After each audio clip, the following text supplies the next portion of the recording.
Hi, I'm Isaac Hayes III, founder and CEO of Fanbase. Fanbase is a free-to-download, free-to-use, next-generation social media platform that allows anyone to have followers and subscribers on the same page. Fanbase was built through investment dollars from equity crowdfunding from the Jobs Act. People just like you help build Fanbase, and we're looking for more people to help build Fanbase. We are currently raising $17 million in a Regulation A crowdfund on Start Engine.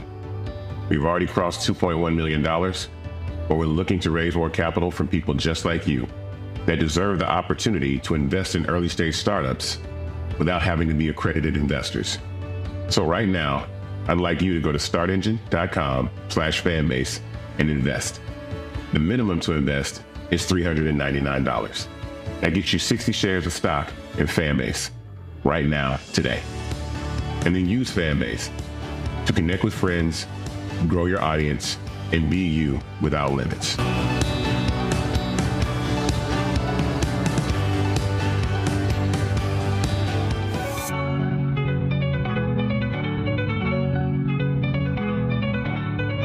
Folks, Black Star Network is here.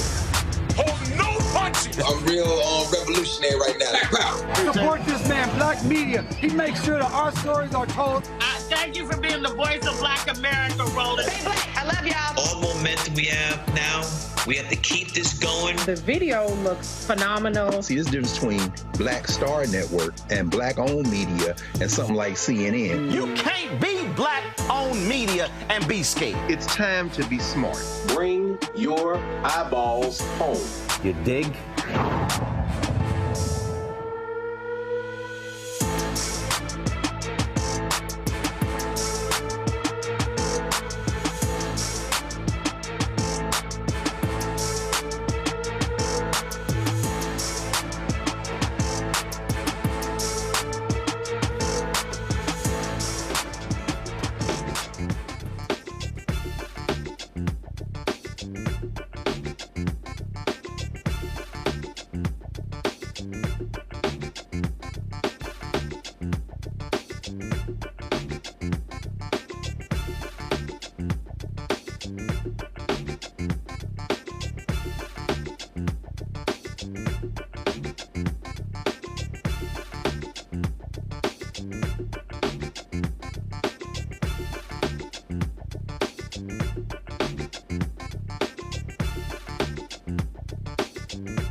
Today is Wednesday, December 4th, 2024. Coming up on Roland Martin Unfiltered, streaming live on the Black Star Network, the 118th anniversary of the coldest and the boldest fraternity. The rest of them are youth groups. Just letting y'all know. Alpha Fraternity Incorporated. We're going to, of course, we'll be hearing from a number of brothers all day long. Here's what's coming up on this show. Republican-controlled North Carolina State Senate overrode the veto of Democratic Governor Roy Cooper on a bill that was supposed to be about hurricane relief, and instead they chose to again strip power from Democrats who are coming into office. We'll talk to a North Carolina lawmaker about the drama happening in the Tar Heel State. Oh, guess what? Pete Hegseth, boy, these Fox News people are doing all they can to try to get him confirmed as Defense Secretary. Will Kane? Sorry, player, it ain't happening. The allegations of him being drunk, of him being a womanizer, but also, most importantly, he's simply grossly incompetent and unqualified to be Secretary of Defense. Trump folks could be turning to Florida Governor Ron DeSantis. How about them apples? Also, Mitch McConnell is complaining and whining, oh, there are two democratically appointed judges who decided to unretire. This is going to just hurt the entire federal judiciary. Shut the hell up, Mitch. And also, since President Biden pardoned his son Hunter, justice reform advocates say he should be partnering a lot more people, especially those who are nonviolent inmates. I talked to one woman who Bill Clinton pardoned. She's sharing her story about how she ended up in a federal prison on drug charges but never sold them. Lots to discuss. It's time to bring the funk. Alpha style. I'm Roland Martin Unfiltered on the Black Star Network. Let's go. He's got whatever the miss, he's on it. Whatever it is, he's got the scoop, the fact, the find. And when it breaks, he's right on time and it's rolling. Best believe he's knowing. Putting it down from sports to news to politics. With entertainment just for kicks, he's rolling. It's on go, roll, y'all. It's Roland Martin, rolling with Roland now. He's funky, he's fresh, he's real, the best, you know he's Roland Martin now.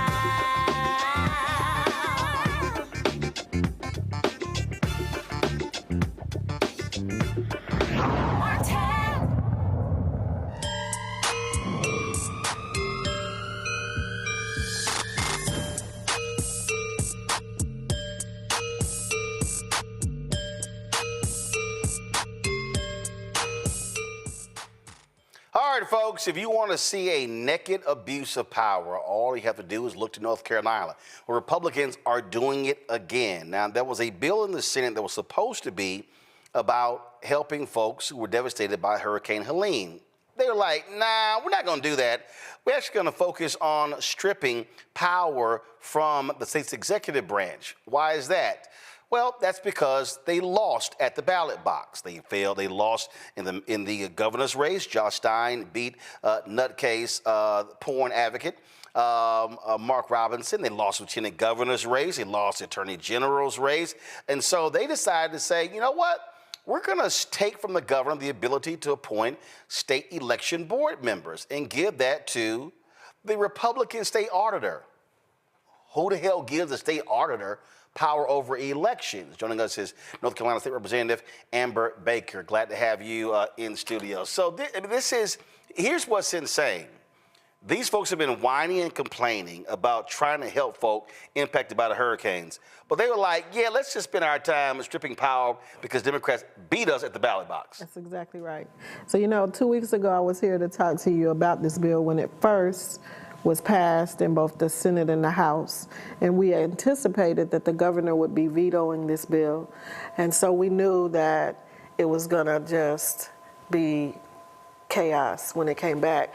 The interesting thing is that we have some Republicans that voted against this bill. And so we're hoping that those Republicans will stand with the Democrats to uphold the veto. And so if the Republicans that voted against the bill initially, if they vote here then this bill cannot go into effect. That's absolutely correct. We had a number of absences on both sides. So really, we had an opportunity, had all of our Democrats been present, to really stop it on the floor. So what the hell were they doing? That I can't answer. I don't understand. If you know what, first of all, let's be real clear. Republicans have done this before. That's correct. So what the hell were those Democrats doing? What I can tell you is what needs to be. You know, I can't speak for them, but what I can say is, at this point, we cannot miss session. No. Period. And so. Also, you're elected. Correct. If you were elected to represent the people, that's your job. So, you know, things come. Unless you're having a baby, unless you're in the hospital sick, right. Have your ass down on the floor. Especially since this is a vote that we found out about that day. So that could be some of it. We didn't know in advance that this bill was going to be put on the floor. And so had we been given some previous notice, then we could have made sure that everybody who could be there would have been there. We didn't know. The day that the bill dropped, it was, the original bill was very innocuous. So it came to us in the form of a conference report. And so it didn't drop until like 2 hours before we would have voted on it. So it was a number of things that they did to ensure that the public wasn't aware of what was happening. And so we couldn't generate that kind of support to make people aware of what is going on. But the Senate voted on it on Monday, and I saw Reverend Barber was on CNN yesterday talking about Moral Mondays. They were fully prepared to do what they needed to do to bring about attention, to disrupt the process. A number of people were put out. So we anticipate that when we go back into session next week to vote on it, that we will see that same kind of energy being generated. And we have to keep saying, this is about a power grab. It's plain and simple. And they know that they have this short window of time to push through the last bit of legislation before we go into the breaking of the supermajority. But also, people need to understand, well, first of all, we can talk about the supermajority. So Democrats won an additional seat in the House, so therefore the Republicans no longer have a supermajority. So they have to do this now. Correct. Because come January, they don't have that power. That is absolutely correct. That is correct. So we served this term with 48 members. We need 49 to be able to break the supermajority and to be able to uphold the governor's vetoes. Session before last, we had more than enough to uphold Governor Cooper's vetoes. This last session, you know, we had the person who flipped seats, whose name we shall not mention. Did she lose re-election? She did not lose, but she is definitely vulnerable. She only won her seat by slightly over 200 votes. So even though they got to target her ass next time. Right. So even though we knew that her seat, they gerrymandered her seat to ensure that she had a better chance to win. She is extremely vulnerable. So we know that that's a seat that we have to start organizing now. And what I'm saying to people is we all are still feeling kind of the emotions of what happened on November 5th. But November 6th, we started running again because we run every 2 years. So I tell people I will get sworn in January, but then I file in December for a March 2026 primary. So I can't stay stuck. I'm telling people we can't stay stuck because the midterm election started for us on November 6th, and we must be mindful of that. And we came really close in a number of seats, including in races we didn't think we could win. So we know that when we are intentional about supporting and getting people out there and running strong ground games in districts that we didn't think we could win in, that it's doable. You also have Republicans who are angry that Allison Riggs won her Supreme Court seat. So they're talking about trying to invalidate the election, even though she won fair and square. Correct. So we know, I mean, none of this should be surprising to anyone. I mean, people have been focusing on what Trump and all of those folks have been doing in D.C., but North Carolina is the playbook.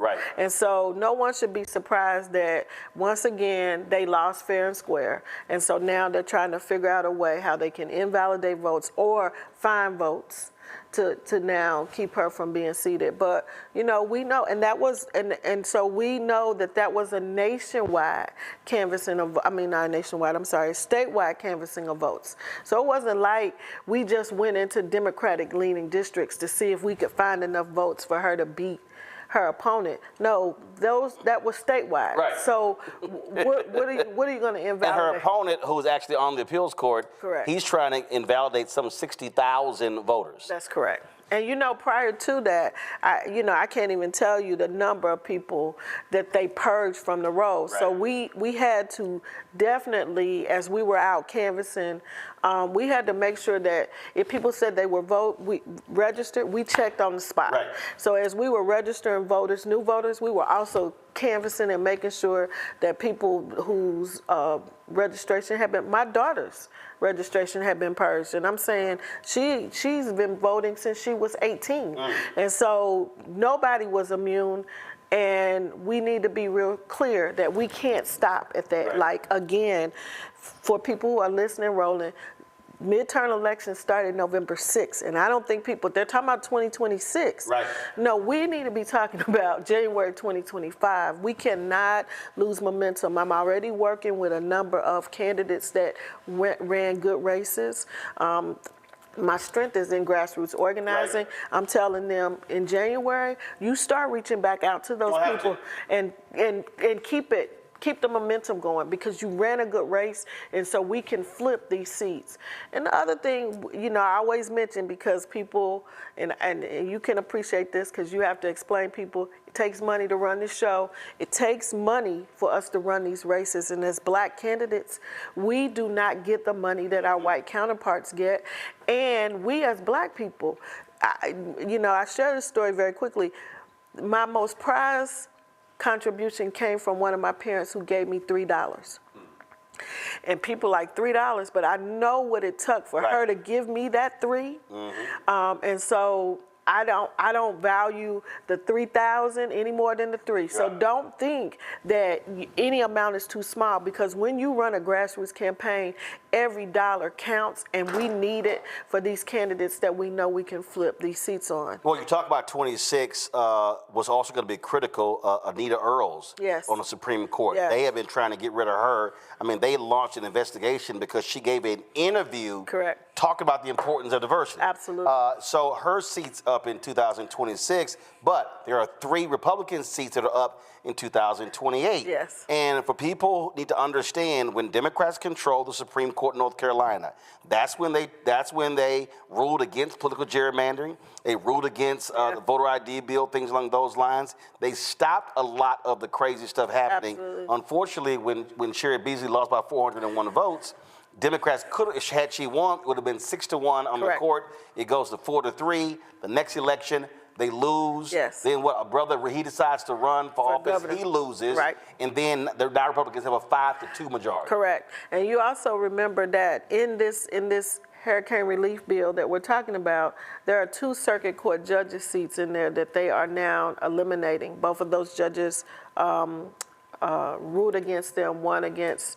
the gerrymandered maps, which is the judge in my district in Forsyth County, and then there's an additional judge that they also are looking to vacate their seats from. So, and we anticipate that there will be some litigation behind that, just because of the legalities of them meddling over there in the judiciary, which they have no jurisdiction, but that's never stopped them before. Right, that's exactly what they all want to do. I want to bring in my panel right now, Robert Patillo. He is host of People, Passion, Politics, 1380 WALK out of Atlanta. Rebecca Carruthers, Vice President, Fair Election Center out of D.C. Dr. Greg Carr, he's Department of Afro-American Studies, Howard University. Glad to have everybody here.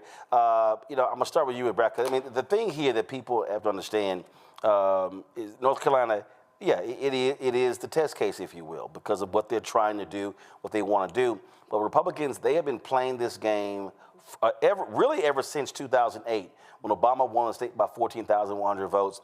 North Carolina used to have very low voter participation. With that election, numbers went up, and they said, oh, no, we got to do all we can to keep these folks from voting. And it is literally being a war waged against black voters, progressive voters, Democratic voters since 2010, literally the last 14 years. So North Carolina definitely is a test case of what's happening, but it also points us in the right direction for the future of how to fight back. In the months leading up to the November 5th election, I spent a lot of time across the South, and I was talking with different voters about Project 2025. And the responses I got was, we live under Project 2025 now.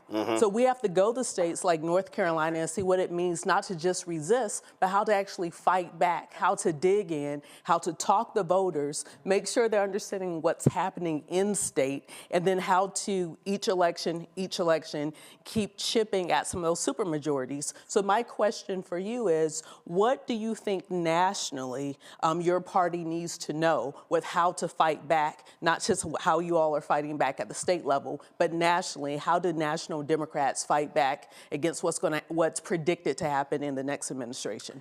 So I feel like the Democratic Party, their messaging is off.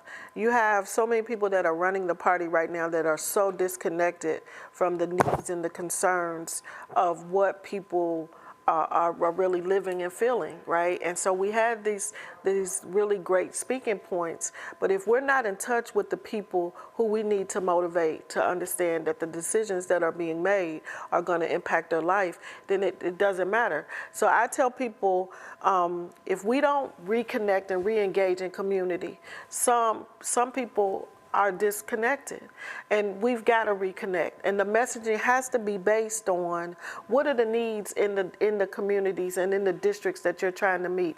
Our messaging out east for our black voters out east could not be the same as what the messaging was in our rural, in our urban centers.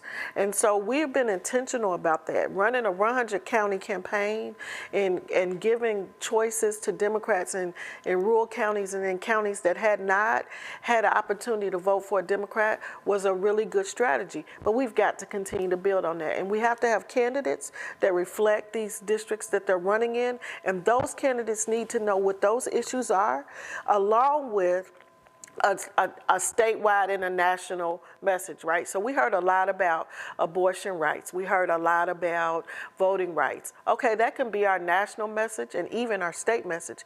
But when you drill down, like my grandson said when we were at a Josh Stein event, that's what Josh was talking about.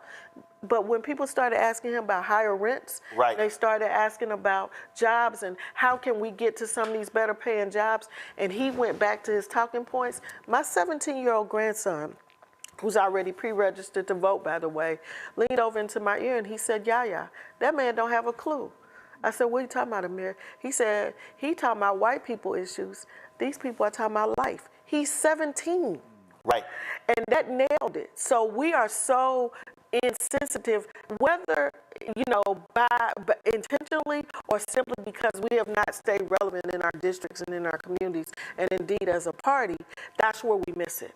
That's where we're missing. This, Robert, is where in terms of when you get the understanding how you drill down, yes, in terms of understanding local, how to sit here and actually have that conversation, how to speak to those very local issues. And even when you looked at the campaign, so Vice President Kamala Harris, when she's coming into town, it was really, everything was reproductive rights. And I and others kept saying that can't be the only message that you articulate if you want to be able to reach these voters. It need to be something different. But also, we got to also understand the map. You got to understand the map. And what I mean by that is North Carolina should be the next Georgia. Go to my iPad. This is what I mean, and we have to understand the map here. Okay, so you take in 2000, you have to think 2028, and then 2032. So when 2032 rolls around, I saw one particular story, and they said that California,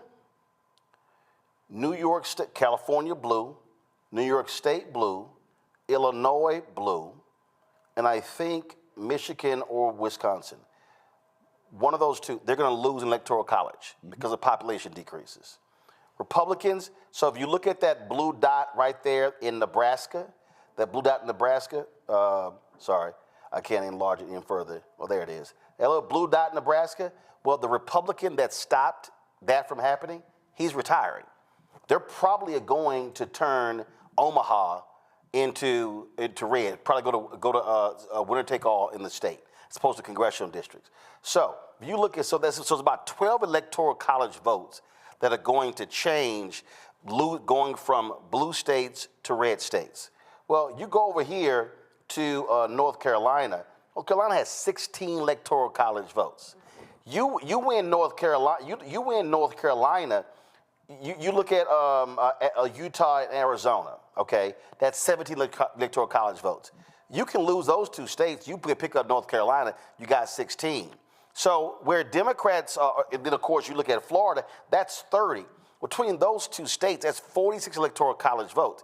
If you're conceding that every single presidential election to Republicans, you're not going to be able to win. And so if you look at North Carolina, Tillis, he may run in 26. You already got people who are saying he's going to be in trouble. Democrats they got to defend Georgia with Ossoff. A lot of the other red states are up. North Carolina should be an absolute focus of the state Democratic Party, of the National Democratic Party, and the focus of donors and others. The focus of donors and others should be, we need to turn that state blue. Well, the biggest issue I think the party has is they've been running the exact same campaign since 2008. After that magic stroke of Obama in 2008, they just thought they could copy, paste, and play it back. What the Republicans have been doing is organizing on the state and local level during that period of time. Remember that from 2008 till the Trump era, Democrats lost something like 1,044 seats on the state and local level nationally. At the same time, we saw voter suppression laws be pushed in almost every single one of these red states. The demographics do not match the electoral outcomes across the South. And that's because over the course of the last decade, we've seen push after push to just think about what happened between 2020 and 2024. 26 states passed voter suppression laws. Georgia, my state, we changed the way that we count ballots. We appointed a brand new Trump MAGA board of elections. And as a result of that, we see 100,000 plus vote swing in the state, not because of the demographics, not because of a change in messaging, but because of voter suppression. So until the National Party is willing to invest in these state and local races to make sure, because one thing I'll say about Trump, and I'll give him credit for, if you were a MAGA supporter and you were running for school board in Dalton, Georgia, he would show up with an entire MAGA rally to make sure that you got elected. He would bring you up on the stage with the senators and everyone else to make sure that you got elected. You have to have that buy-in on the state and local level because that's the way that you shift these races. There's no reason for North Carolina, for Georgia, for many of these other states to be red states except for voter suppression. But the problem is you have the exact same 2008 consultants running the exact same 2008 campaign, expecting to get different results. They have not modernized, they have not caught up, and they don't want to listen to anyone else in the room who might disagree with them in their ivory towers, and that's why they keep losing. Greg, it's also like you look at this year, okay, after Mark Robinson imploded, okay, polls were showing Stein was up 12, 14 points. That's also where you have to then recalibrate and say, okay, I got this in the bag. How do I now begin to help other folk? How do I now shift resources as well? That also has to happen. So the thinking has to actually be different. But again, North Carolina has the potential to be another Virginia. Even though everybody keeps talking about how Georgia turned blue, Georgia didn't turn blue. Okay, Warnock and Ossoff won. Warnock won his re-election. Ossoff is going to have a hell of a chance, hell of a re-election bid, especially if Brian Kemp decides to run for the United States Senate. So I never called Georgia blue. What I am saying, though, is that if you look at the results in North Carolina, Democrats won the governor's race, lieutenant governor's race, secretary of state, attorney general, and the secretary of education. So the first thing they should be asking themselves, how the hell do you win those top five and then Harris doesn't win the state? So you now have to deal with that. Biden lost the state by 2.5 points in 2020. So it's not like he won it. No Democrat has won the state since Obama won by 14,100 votes in 2008. But there literally has to be a very specific strategy solely for North Carolina. You can't, I get the other states. I get people talk about how we should be investing in these other states. But if I'm sitting here in the Democratic National Committee, I'm sitting here saying my focus from a state perspective right now is North Carolina and Georgia. Those are my two because again, Georgia, Electoral College votes, 16. North Carolina, 16. That's 32. No Republican can win if they loses one of those two states. Oh, absolutely. So the question keeps coming back around. What exactly does the Democratic Party want to do? They're soft white nationalists. The Republicans are hard white nationalists. But the story here is the story it's always been. It's race. No, why doesn't Kamala Harris win this election in North Carolina when Josh Stein performed so well? The explanation is the obvious one. Now, ultimately, as we've been talking, I mean... It's race, but also her people wouldn't listen in that since 2020, between 2020, I'm going to pull it up here, since 2020, she made 20 visits to North Carolina. The rally in Greenville was the first time they went to East North Carolina. So they literally spent... Well, you said that. They literally spent all this time. They kept going to West North Carolina. Yeah. The problem is you have massive black counties that are in East North Carolina. Folks, go to my iPad here. So you'll see right here. So this is, let me see, I can see if I can increase it. But if you look at this here, so you see where Raleigh is. So if you basically ran a line where Raleigh is, they went everywhere west. Raleigh, Durham, Greensboro, Charlotte, Asheville, all those places. East, it's a ton of black people one time. Yeah. Multiple visits to Greensboro, Charlotte, Raleigh. They didn't. We got Governor Walz, and I'm taking credit for this because I was the person that when we screwed up and they went to Greensboro because we couldn't get the venue, they didn't talk to anybody locally, so they weren't able to get the Coliseum in Winston-Salem, so they went to Greensboro, and so I fought with them to keep saying, Winston-Salem, Forsyth County is in play. You guys have got to come back. So when Governor Walz came, she never made it to Winston. And I kept saying, y'all keep going to the same places. There are other votes in other parts of the state. Because they also made an assumption that they were going to win 70% of Mecklenburg County. That's never happened. So I'm trying to figure out, like, how the hell you, like, they literally, their projections were they're going to win 70% of that county. Well, let me be clear about this. Obviously, we're talking about the black vote. And also, obviously, the story of this election as the story of the election since, as you said, Robert, the last 20 years, going on 20 years now, is going to be voter suppression. You know, when the cooler heads prevail in 10 or 20 years from now, if they're still the United States of America, they're going to be saying that it was voter suppression in this election. So chasing these votes without factoring that in you're chasing your tail. But I guess what I'm about to, I want to ask you, Rebecca, about this, because like I say, they're going to be, they announced Poor People's Campaign from Barberton, and they're going to be down there in Raleigh for Moral Monday again, this Monday, as you said. Yes. The fusion politics that worked during Reconstruction, that led to Wilmington and the response. Yes. The fusion politics that worked in North Carolina in the 60s and 70s when poor whites and, you know, we have to concentrate on the black vote, but how can you imagine that same fusion politics busting through before the seawall of demographics wipes these white nationalists out for good? So I'm going to say again, I worked very closely with the coordinated campaign in Forsyth, right? We were nowhere in leadership. We were nowhere in leadership. You say we mean African Americans? Mean African Americans. There you go.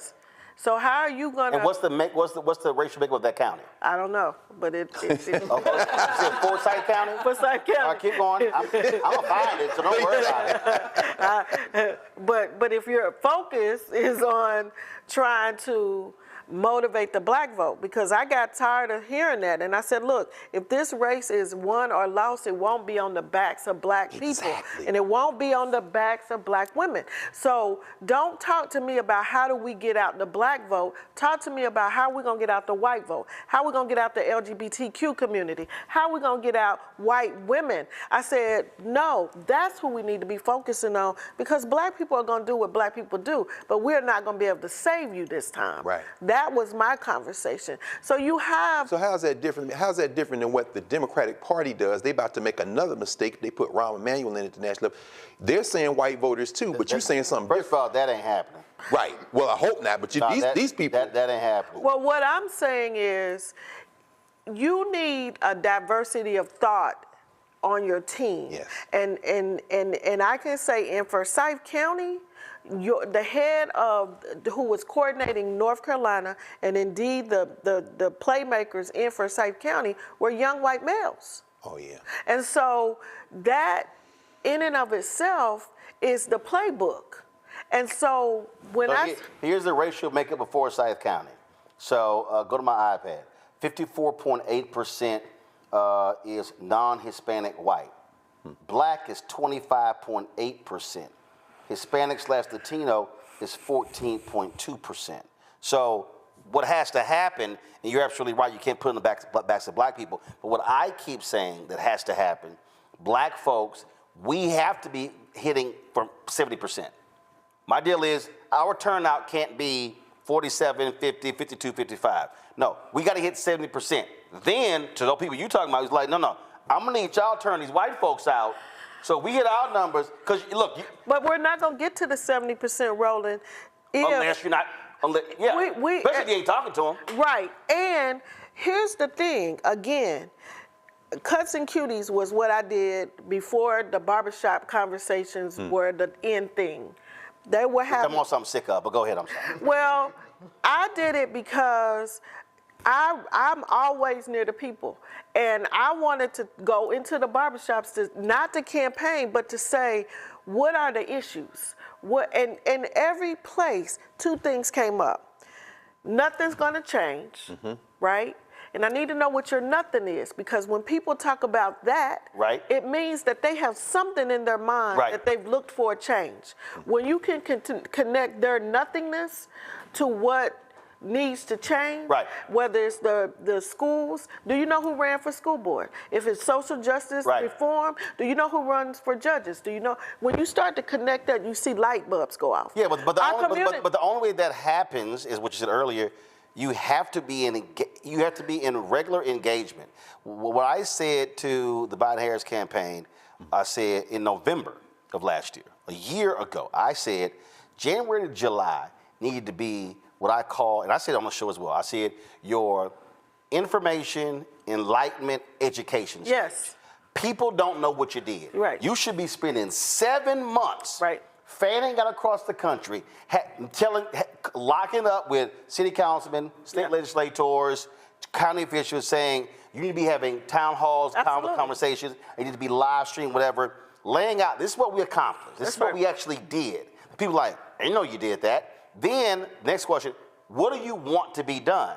But if you only go and have a conversation in October, maybe September, you've given yourself such short runway, you can't educate anybody. But also yes, you're right, but also what has to happen is, I'm finishing my second term, running for my third term. I tell people I got pushed into this. I got pushed into it because I'm an educator who moonlights as a politician.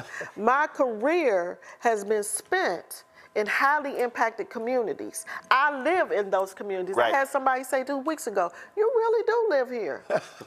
What? We thought you were just saying that, right? You at the grocery store? No, they had to drop something off at my house. They saw going home. And they saw the car, they saw the grass, and right? So what I'm saying is, it's not just enough for this to be top down. It's got to be top down and bottom up. And right now, they did not have the good sense to say, let's invest in some of these down ballot races with all of that money to make sure that we are not only getting the message out, but these people who are running, because we're boots on the ground.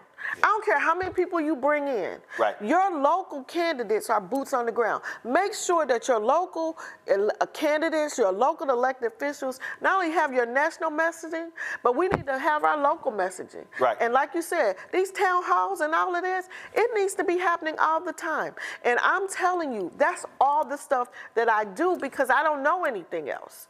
And so that's why I said, sis, to you, we can growl, bark, be mad, kick butt, but November 6th, we have to do that while we can't rest for each other. We can rest for that other stuff, but we can't rest for each other because we know in running this race, we're going to find respite in our pain. Right? We're also going to find strength in our pain and keep moving. So the party is so far off messaging all around, and they're not willing or either they're unable to sit down with self. As I watch all of these different, commentaries about what happened, if you can't name a thing, you can't fix it. That's and right. nobody is talking about what race played in this race. That's right. Nobody's talking about how we. Oh yeah, they are, but they keep saying we got to get away from identity politics, and I'm sitting there going like, you're ignoring the reality. I want to go back. Hold it for it, Robert. I want to go back to the map. Because when I was talking to the Harris campaign, they were talking about, hey, where do we go? So again, if y'all draw a line from the top and take that line through Durham, Raleigh, and Fayetteville, I specifically said to them, I'm only going east. And so y'all know we broadcast from Elizabeth City, we broadcast from Fayetteville State, we broadcast from Rocky Mount, and we did 3. I said point blank that we should have been doing 3 to 4 cities a month. Wilson. Going in, sitting with people, and I was trying to actually get them to do an event somewhere at noon, and then the show at night. That way I can hit 2 cities in one day. That's right. And actually hit 6 cities. That's right. And so it was a lot of back and forth there, and those things didn't happen. And then everything didn't have to be a big, elaborate event. No, that's what I'm saying. But here's a perfect example. So we were at Fayetteville State. I find out literally, we were at Fayetteville State at 6 p.m. Bill Clinton was at the Cumberland County Democratic office at the exact same time. My brain went, why didn't we do this together? Right. It didn't make any sense because they didn't get the turnout at Fayetteville State. But again, if you're trying to maximize, so I went to go see him first. It wasn't live streamed. Right. So you probably had about 150 people who were there. And what I kept saying is, you don't just talk to 150 people. You take you utilize live streaming where you can reach thousands and you go beyond the room. Or you have But that requires planning. Right, and you had Jamie Harrison at the Forsyth Democratic Party at the same time that Winston-Salem State had their souls to the polls. They're young people strolled to the polls, not so, strolled to the polls. Let me tell you something. Winston-Salem State students was on fire. Yeah. They started at move-in. They had about 300 people, and you got Jamie Harrison with the big fancy bus at the Forsyth Democratic Party talking to maybe 20 Democrats. And I said to them when I found out, tell him to take the bus to Winston-Salem State. So that's where you have the disconnect about the value and the importance of your state party and what's going on. Yes, everybody was energized. Well, your state party, but also your on-the-ground local folk who know. Well, I meant to say the national race. I get it. Everybody was motivated and organized and excited about our sister Kamala, and Lord, I love her. But we got to get people as motivated down the ballot. Jessica Holmes, the auditor, part of the reason she didn't win her race was she didn't have the money. Now and Lord Jesus, I'm gonna have to come back, Roland. Y'all gonna have to raise money for me because they getting ready to be mad. Governor Cooper put the girl in the position. Why wouldn't you fund her? Why wouldn't you make sure she had? Because y'all gonna have to say it. That looks good in his hat. She's the first council of state in that position. But don't mean nothing if you appoint her, but then she don't win. She don't win. The whole point is she wants to win. And you lost half. The treasurer has a PA. The Wesley Harris, my colleague, white male, PhD in economics, and he wins treasury. I mean, he loses treasurer because he's not funded. And he showed up in the communities that he needed to show up in, but he didn't have the money. Now you got all of this money hoarding. Exactly. At the top. It means nothing if you're not bringing the rest of the ballot. So what do we see? This is what we see. Yep. Hold on one second. I'm going to go to a break. We come back. I want to pick up on that because, again, it's what we're talking about, folks, is which we focus on a lot on this show, is understanding how you must be locked and loaded locally, how you must be focused on what is happening on the ground, not just with candidates, but also, we'll talk about it when we come back, why you also got to be funding third-party groups that are in communities as well. You're watching Roland Martin Unfiltered right here on the Black Star Network on the 118th anniversary of the founding of Alpha Phi Alpha Fraternity Incorporated. Back in a moment.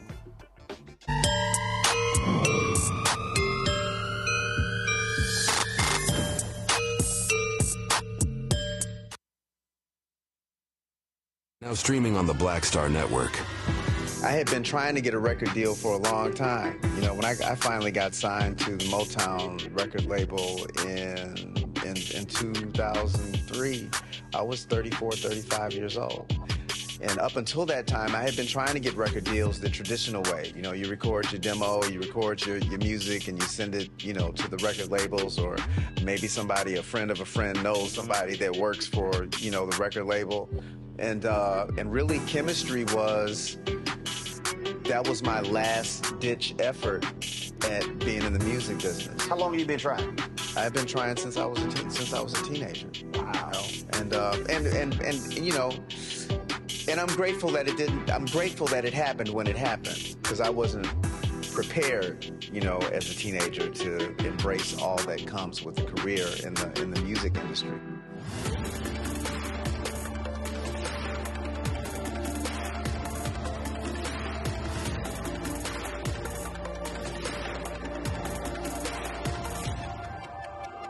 What's up, y'all? Look, Fanbase is more than a platform. It's a movement to empower creators, offering a unique opportunity for everyday people to invest in Black-owned tech, infrastructure, and help shape the future of social media.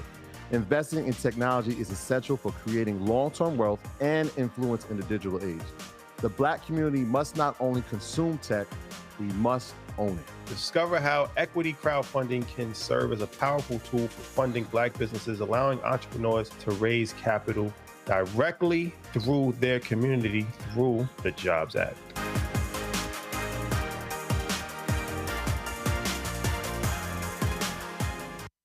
On a next A Balanced Life with Dr. Jackie, we're talking all things mental health and how helping others can help you. We all have moments where we have struggles, and on this week's show, our guests demonstrate how helping others can also help you.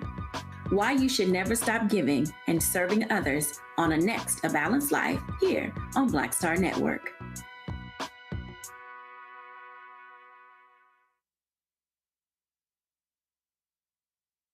Pull up a chair, take your seat. The Black Tape with me, Dr. Greg Carr, here on the Black Star Network. Every week, we'll take a deeper dive into the world we're living in. Join the conversation only on the Black Star Network. Hello, I'm Dr. Willis Lonzer, General President of Alpha Phi Alpha Fraternity Incorporated, and I'm very pleased to wish my brothers all around the world a happy 118th Founders Day. What a wonderful milestone in our fraternity's history. And for our friends, you are watching Roland Martin Unfiltered on the Black Star Network.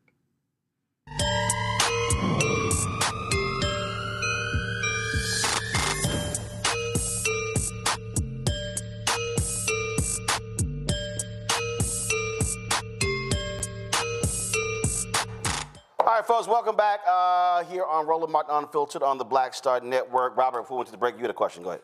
So one of the questions I have is, you can't outrun, you can't out-organize voter suppression laws. That these people have been organizing and putting billions of dollars, literal billions. Just look at Trump's cabinet appointments right now. A dude bought a space ride from Elon Musk, and Trump just put him in charge of NASA today. I mean, they are literally buying and auctioning off our federal government chunk by chunk. So what do we need to do to convince the people with the money? Because they can afford entertainers, they can afford pageantry, they can afford fireworks and all this stuff, to invest in those state and local races so we can start flipping these state houses to reverse things like Senate Bill 202 in Georgia, to reverse things such as the getting rid of drop boxes, getting rid of voter ID laws that have been passed around the country. Because the Democratic Party keeps telling us, out more organized, get more people. Black turnout got to be 100% in order for us to have a chance. But at the same time, you're not putting the money in to make sure that we can get that county commissioner in Forsyth County elected. Mm-hmm. So my focus, I believe our focus should be young people. And the reason why I'm saying that is, young people, we need to know what motivates you. What does this need to look like for you? Because our way of politicking is not landing with them. What's important to us is not what's important to them. I can't begin to tell you what it is because I haven't had any in-depth conversations. But my grandson picking up on the fact that the messaging was off was the light bulb for me. Now, who needs to do that work? We're going to have to do the work. The Democratic Party's going to have to do the work. And you can't have some Ivy League white boy tell you what that needs to look like. They're going to have to start to talk to people beyond the echo chamber in New York and in D.C. You're going to have to say, we're going to have to go. They can't do it. You can't come to East Winston and have that conversation and think you're going to. So we've got to talk to young people, and we got to listen and find out, because this shift has to look different. But I do want to answer, I think, to answer your question, Robert. Here's one of the things that has to happen for what black people have to do, which also points to what you did. When we did Women with Black Men, we purposely said, we ain't sending all the money to the campaign. Yes. I had a very prominent person came up to me, was upset, and said to me that members of the Harris Finance Committee, they said that y'all were the only group that did this. I said, I know, because it was my idea. And I said, and we're going to do it again. I said, let me be clear with you. I've been saying for years that it's dumb to give money to campaigns and then beg for it to come back. Right. So I said, we ain't raising all this money to send it. So we raised $1.5 million. $455,000 we kept, and we gave that money to black male groups.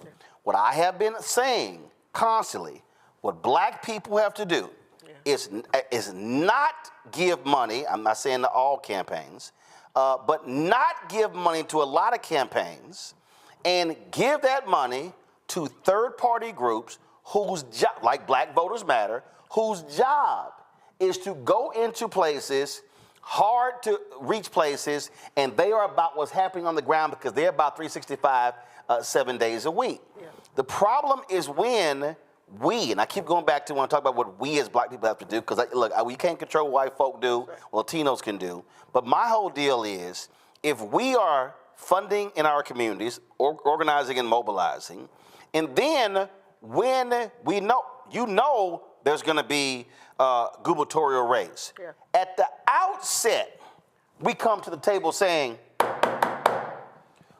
what's your black plan? And not just, what's your black plan? Here is our plan. That's right. Mm-hmm. This is the amount of money. I was talking to a brother with a black ad agency who said that during 2012, he had pulled all his data together. He pulled everything together, and he comes in and he sits down and he says, okay, I I need $26 million to execute this strategy for African Americans and black-owned media. Campaign goes, it's 10. White boys on the campaign, one black person who's in the room, 10. He went, okay, can y'all please show me with the data how you arrived at 10? No, that was just a number. It was just, no, all you getting is 10. He said, wait a minute, hold up. So you didn't sit down and say, here's how we're gonna spend it. You came with an arbitrary number. That's one of the things that happens. And so what then happens is, then it's, oh no, we ain't got it.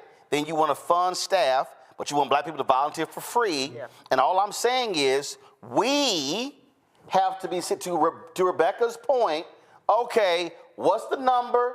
How much we need to raise? What it's going to take? What can we do? So if we're going to go out and say we're going to go raise $500,000 or $1 million or $2 million, and we're going to say that money is only going to turn out African Americans, we actually have to do that. Yeah. A lot of us talk about the problem, but we ain't trying to actually make that kind of demand. And I think that's also part of the problem. Well, they have this expectation of us that we're going to be political sharecroppers, that we're going to simply put the work in, we're going to be banging the paper. I was working on a campaign back in 2006, and I was knocking on doors. We're down in Savannah, Georgia. We are raising voters. We're trying to get awareness. I'm doing this for free, volunteering, because I believe in the cause.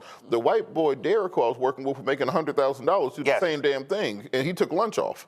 So we got to get out of this place of simply saying that we're doing these things for a cause. But it has to be early. I'm telling you. It got to be now for 2028. Listen, man, I had black people, I had black media companies hit me up. Oh, I hear you the person to talk to when it comes to the Harris campaign. I said, I'm sorry. Where y'all been the last 9 months? Yeah. I said, I've been swinging with these white folks. January, February, March, April, May, June, July, August. I said, where in the hell have y'all been? You knew the campaign. Like, why are you coming after the convention? What y'all spend on black media? I said, I was literally fighting with these folks in January and Roland, on that whole deal. And to make the point, and you have not only did that, but for years you've been trying to get them to go with you. Yeah. Taking all that's very important. I mean, Doc, they still didn't give you enough money to do actually what needed to be done. When I was like, wait a minute, this is what the total media buy is, and then this is the check. And I want all these people to understand. I love all these Negroes who were complaining. That was pennies. I know people are like, no, that was. I love the Negroes who are whining and complaining about 350,000. First of all, that is nothing. What they don't even on a presidential what they don't even campaign. understand is because the ask actually was $5 million. But here's what they also don't understand. What they also don't understand is the reason they don't know how much the other media people got because it went through the agencies. Well, the agencies were playing so many games. I said I ain't dealing with them. In fact, one of the agencies. I get an email out the blue saying, this is who we are. We need you to sign an NDA. I literally responded. Who the hell are y'all? Right. I ain't never heard of y'all. Right. And you're not paying me enough to sign the NDA. I literally said, who are y'all? Right. And then they responded. I said, I ain't dealing with y'all. I'm dealing direct. Right. So that was me. So the reason y'all even know how much we got it's because it came directly from the campaign and not through an agency. But see, I love all the black folks who complaining, but they ain't said nothing about the 10 million BET guy. And for nothing. So 10 million for what? Yes. So here's the thing. Comcast. Bottom line, black people are going to have to save themselves. No question. Yes. Black folks have to be more beholden to other black people and black communities than to any political party. I'm going to give an example from 150 years ago. Absolutely. So over the last 10 years, the number of white men who hold elected office was the lowest it's been since 1874 during the first Reconstruction. And so this whole pushback that we're seeing, it's not just voter suppression for the sake of voter suppression, but this is literally about power. Once again, you can read White Fear to talk about what happened in 1874. And the reason why I'm bringing this up and saying black people got to care more about their own communities, because it was Democrats and Republicans who were trying to shut black power down. And if we don't want another 150 years of Jim Crow, post-Jim Crow, James Byrd, so that means we have to learn with what happened post-1874. And we can learn it because we've survived it. We went through it again, but we have to understand where we are in history. So when it comes to funding us, we have the ability to fund ourselves. And also, to your point, this is also what has to happen to, as you said now, go back to my iPad. Y'all, this is the map. This is the map of North Carolina. Let me say this right now for everybody who's confused. There is going to be an election, a statewide election in North Carolina in 2026. Is it the entire House? Yes, and the entire Senate. And the entire Senate. So we know right now, 2 years from now, there will be a statewide election for the entire House and the entire Senate. Correct. We know there's one Supreme Court race that's going to be up. So what should black folks be doing? To your point, looking at the map, okay, who lost last time and how many votes did they lose by? That's right. Who won last time and how many votes did they win by? And then going in here, and this is not by county, but going into this map right here, y'all, and going through every county and looking at total number of eligible voters in the county. How many voted in the county? How many of them were black? And the voting rolls are public. Right. You can sit here and say, okay, the turnout in this county, the black turnout was 38%. Oh, so-and-so lost by a couple of hundred votes. Oh, dang. We had about 28,000 black people who were eligible but who didn't vote. So what should our focus be between now and not November 20, 2026, between now and March 2026 is we need to be touching these 28,000 people. And that's why I said, Roland, for those that I'm working with that had good campaigns, you know, a loss is a loss, right? Some of them, it was a hard loss, right? So take this time to what we were talking about, sis. Do what you need to do, but January, start reaching back out to them. Start touching them now. Yeah. Letting them know I'm still in this, right? Send out postcards. You know, make phone calls. There should be a 3-touch campaign. A postcard, a phone call, a door knock, all before you even ask them for their vote, right? Well, I'll give you an example. So Don Scott, Speaker of the House of Virginia, there's a sister, Kimberly Pope Adams. She lost a seat, and it may have been by less than 100 or 150 votes. Okay, she's already announced running for re-election. Yes. So the whole deal is, again, look at the data. That's right. And going, okay, what are the total number of votes?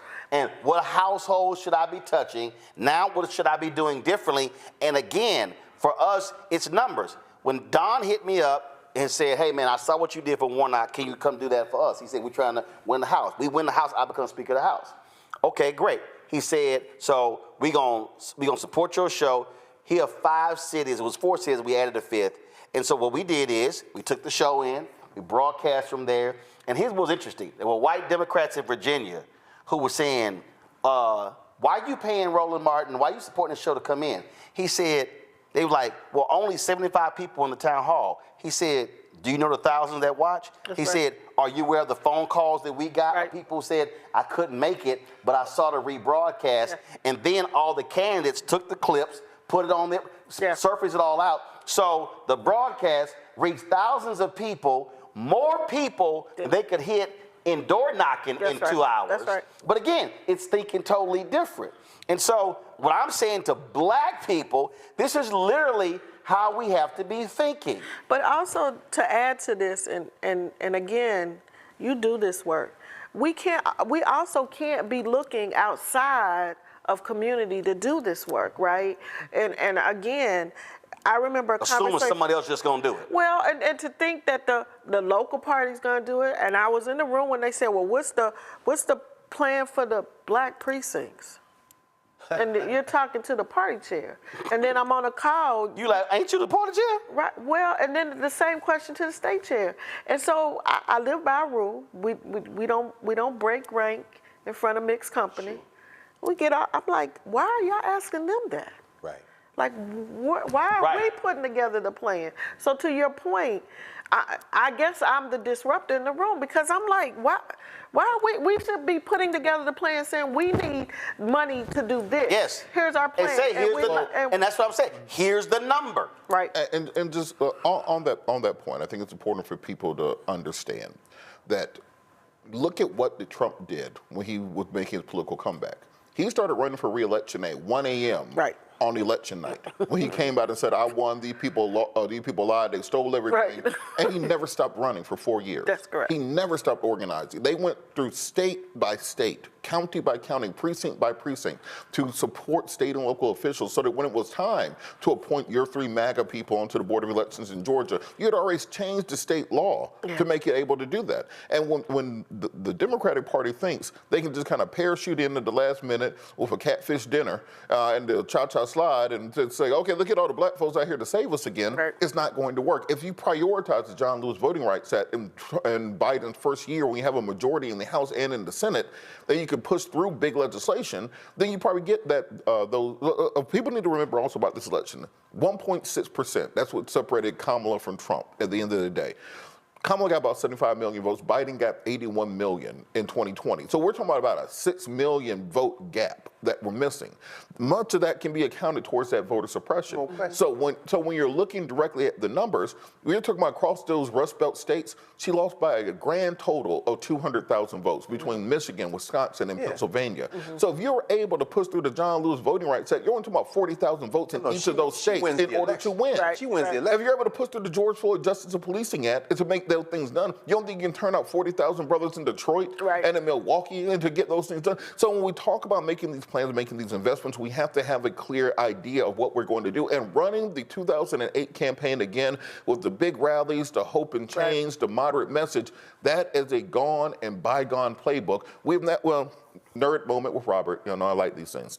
We're entering what political science is called a digital technocracy, which is the point in time where we now have elections by computer. What Elon did, what Thiel did, what they did was algorithmize our electoral process. That's right. So that when you open Twitter now, X, whatever it's called, I'm subscribed and I follow Roland, I comment on his posts. I see 10 Elon Musk posts, 4 Ben Shapiro, 3 Charlie Kirk posts before I get anything I follow because they understand if I can control the feeder information for the news, then now I control the news by, this is why when Trump would say something crazy, it disappears in 3 hours and Kamala sneezes, it's a 5-day story because they figure out how to control that. If Democrats aren't going to make those investments and want to keep having their little parties and hiring actors and musicians and all that stuff, you're going to keep losing. So you can either understand what's going on or you can be left behind by history. But it is not going to change unless, and again, I need people who are watching and listening to truly understand what I'm saying here. This is not about, oh, we're being slaves to the party. Oh, we're on the plantation. For all these silly ass people, oh, you a shield. No, this is called reality. This is called, I'm looking at this person and this person. I'm looking at what this person wants to accomplish, and I'm looking at what this person wants to accomplish. I now have to say, well, what is it that I want? And if it doesn't line up with this person, then I'm going to vote for this person. Simple. If this person is a part of a party that as a party is likely going to vote on the things that I want, so I'm probably going to support others who are in that party. Does it mean they're perfect? No. Does it mean that I agree with everything they do? No. But I kind of got to make a decision because one of them is going to win. Right. Yes. And the reality is you would rather have power than not. You would rather have the person who you want in power and the person who you don't want. And you would, because the person you don't want is all kind of crazy shit they can do. Right. For 2 years, for 4 years, and now you're playing catch up. And this is the struggle for so many different people, and people are just stuck on this silliness of, oh yeah, you a shield, you trying to get the vote Democrat. No, I want you to realize that you're a taxpayer. That's right. Money that you make is going into a system that other folk are benefiting from. They are receiving all money. All y'all people who believe in, man, pull yourself up by your bootstrap. I believe in self-determination. Elon Musk is not the richest person in the world because his ass smart. Right. It's because he's gotten billions in tax subsidies. Your money has made him rich. He can't build Tesla without the billions in tax breaks for his factories and his batteries, and he's took $1 billion plus from New York State for that bullshit solar plant in Buffalo that didn't do a damn thing, ain't paid it back. So this is what people need to understand. And now is the time. People hit me up and they said, man, I don't understand. How is it 3 days after the election you moved on? Because it's over. It's over. Yeah, it's over. And so we don't have the luxury of. No, right. I can't I get people being disappointed. Sure. So was I. Yeah. But 3 days afterwards, my brain immediately went, there's a Wisconsin Supreme Court position that's going to be in April. Democrats have a 4-3 advantage on the Supreme Court. If they win that open seat, it goes to 5-2. And guess what? Ballot drop boxes. Ruling against partisan gerrymandering. Yeah. Now you can change power in Wisconsin, voter purging, all those things can actually happen. You had Supreme Court races that people didn't realize. A sister, I think, in Kentucky won, and that Democrats make happen. Michigan, the sister won there as well. And so there are gubernatorial races next year. So people are like, well, should Kamala run? Y'all, I ain't talking about 2028 because we ain't got to 2025. Yeah. But I need our people right now. We, black people, should be sitting here looking at the data and going, okay, who of our people didn't vote and where did they not vote? What were the demographics and how do we talk to them? And last point, all you silly ass people, my money over in Ukraine. No, it's not, because 80% of the money that's allocated for Ukraine stays in the United States. Do you also realize that there's a military contractor that sits in every congressional district in the United States? That's 435. So all y'all who keep saying, oh, where your money is going, oh, by the way, if Ukraine loses and he takes Ukraine, Putin, he's going after Poland next. Poland's in NATO. Come on. Do y'all know that NATO requires NATO members to defend Poland? So you're going to have more money and American troops on the line with that. So that's kind of why you support Ukraine, because you don't want American troops spilling American blood if that actually happens. Right. So I'll be nice if y'all could learn to read some shit, listen to some shit, and pay attention. Yeah. But I just want, I need our people to understand that this is all basic. That's the right. data I'm talking about exists right now. You can literally pull. It should be pulling. My state rep, my person didn't win. How many votes did they lose by? Who were the people who voted for my opponent? And how many of our people didn't vote? So the next time, we going to make sure that if 4,000 of our people who were eligible but did not vote, we get to them, we win in a cakewalk. But it's right there, but you got to put that work in. And Final comment, go ahead. Well, and I was going to say this.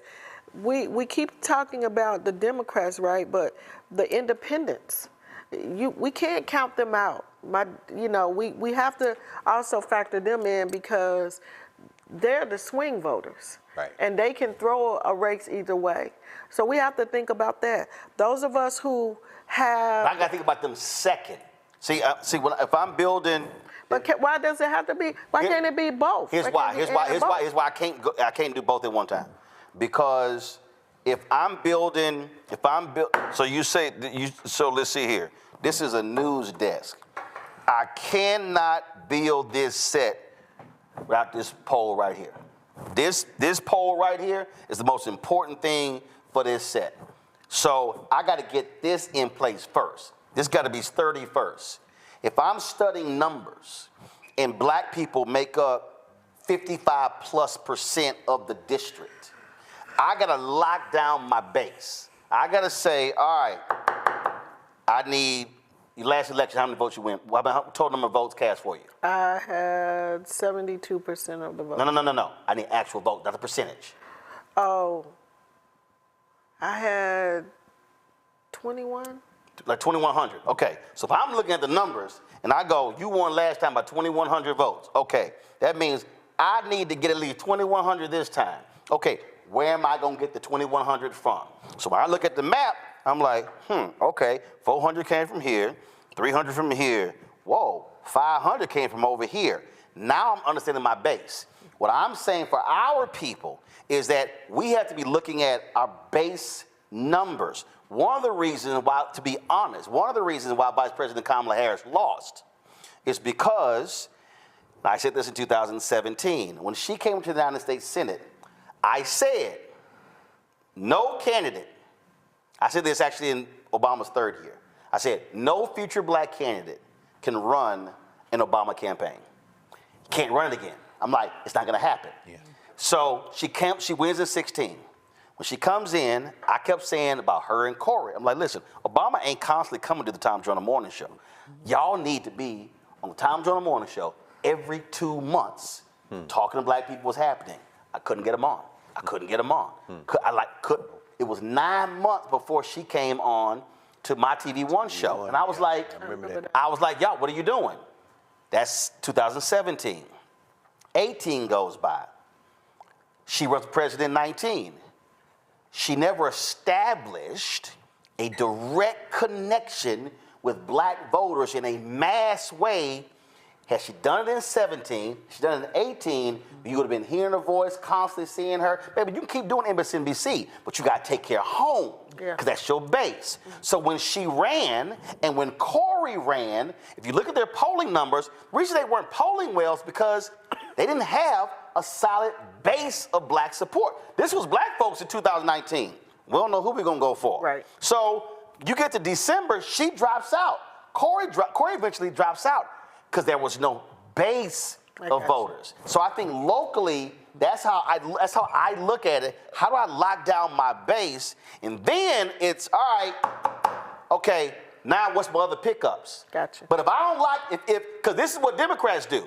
They've assumed we got this black base. Sure. So we're going to go over here and spend the money and spend the time with the independents and the Republican white women in the suburbs. And the base like, yo, you ain't got us like you used to. Yeah. And all of a sudden, when you see the polling numbers, 82, 84, when historically you need to be at 90, 92, that 10 points, that right there is the margin.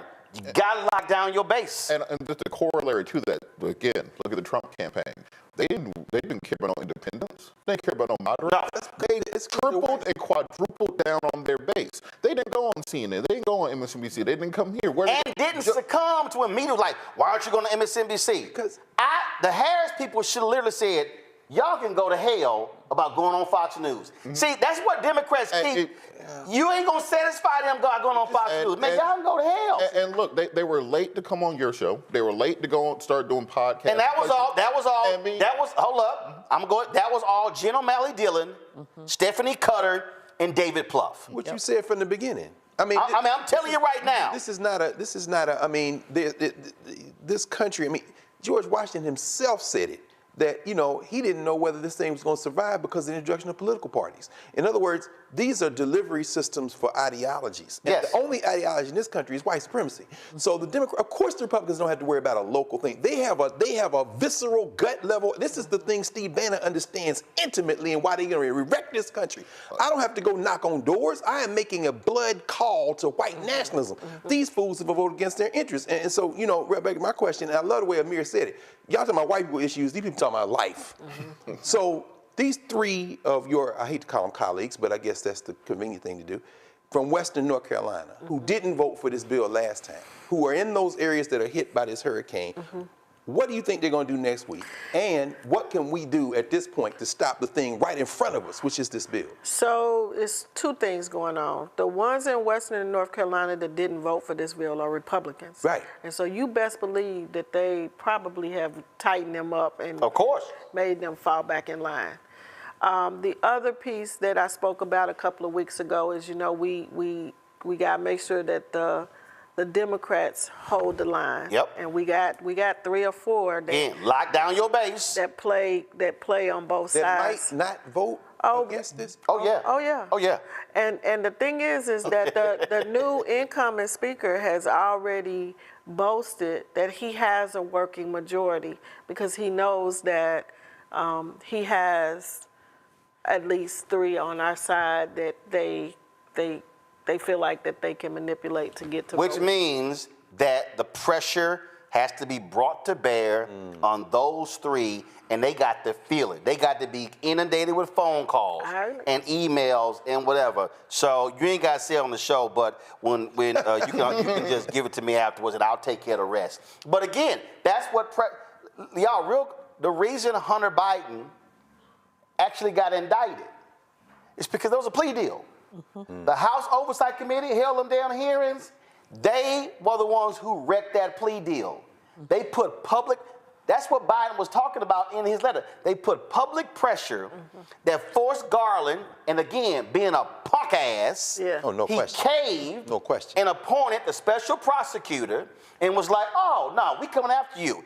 Just like they caved in Chicago and appointed the special prosecutor after the deal had been already done for Justice Smollett, and the special prosecutor indicted, led to the whole deal, and guess what? The state Supreme Court threw that damn thing out, saying that was all stupid. But again, that's exactly what that was. But again, Democrats want to play nice. No. We ain't got time to play nice. Never had. So, if you in North Carolina, y'all should be whooping the ass of every Democrat is saying in the Senate, are you gonna hold the line? And then once you clear the whole line, then you target how many Republicans you need to target? It's in the House. In the House? In the House. So how many Republicans you need to target? They've already targeted, it's 3, the Republicans that voted against the bill initially. But if those 3 vote, if Democrats hold the line and those 3 Republicans vote against it, the bill goes down. Then the bill goes down. Right. So you got those people are in districts that their people were harmed. To your grandson's point, they talking about life in those districts. Right. Is that what? So we got to tell them people in them damn districts, yo, this supposed to be a hurricane bill. Exactly. What the hell they doing? Well, I will say this, that part of what some people have already said, call and thank them for voting this bad bill down. So that it's been a little bit of a reverse for the 3 that said no to the bill. That the push was call their offices to tell them thank you for voting against this bill. So that has, and it has come at the people in Western Carolina, we held on to a seat that we should have lost. Okay. Interesting. In Western, because she was boots on the ground, she was there, and even though her district was Republican leaning, they rewarded her with sending her back. Because she did the work. Because she did the work. Okay. So yes, here's what I'm gonna say, because I have to still go back. Because, see, Roland, you do that on here, right? You make us forget that we... I don't do that. That's right. Yes, you do. I don't do that. Yes, you do. That's space. I'll say it Right. for you. But I'll say it for you. But the voting records are public knowledge. Right. And so if you want to know who consistently votes with the Republican on big bills, go look at those bills and look at the voting records. Yeah, don't worry about that. I'm going to go looking for y'all, and I'm going to tell you who it is. So don't worry about that. So just let y'all know. Keep us abreast of what happens. Representative Baker, we appreciate it. Thanks a bunch. Got to go to a break. We come back, y'all. We're going to talk about pardons, how critical that is, and also our marketplace. We're going to talk to the brother who owns a Greek paraphernalia company, who's also, again, black-owned, because a bunch of y'all out there buying Divine Nine stuff from non-black people, which is kind of dumb to me. Right, you buying stuff from Temu, and then it ain't gonna say right. It ain't gonna have even alpha on it. Right, they ain't gonna have that. You're watching Roland Martin Unfiltered on the Black Star Network. Support the work that we do. Join our Bring the Funk fan club. Of course, you want to give me a Cash App. Use the QR code by Stripe. You can see the QR code right there. So, check your money order. P.O. Box 57196, Washington, D.C. 20037-0196. PayPal is R Martin Unfiltered. Venmo is RM Unfiltered. Zelle, Roland at RolandSMartin.com. Roland at RolandMartinUnfiltered.com. Don't forget also to get our new shirt, y'all. Get the new merchandise. It said, "Don't blame me, I voted for the black woman." You can get that shirt at RolandMartin.creator-spring.com or just go to BlackStarNetwork.com or RolandSMartin.com to get that shirt. We'll be right back.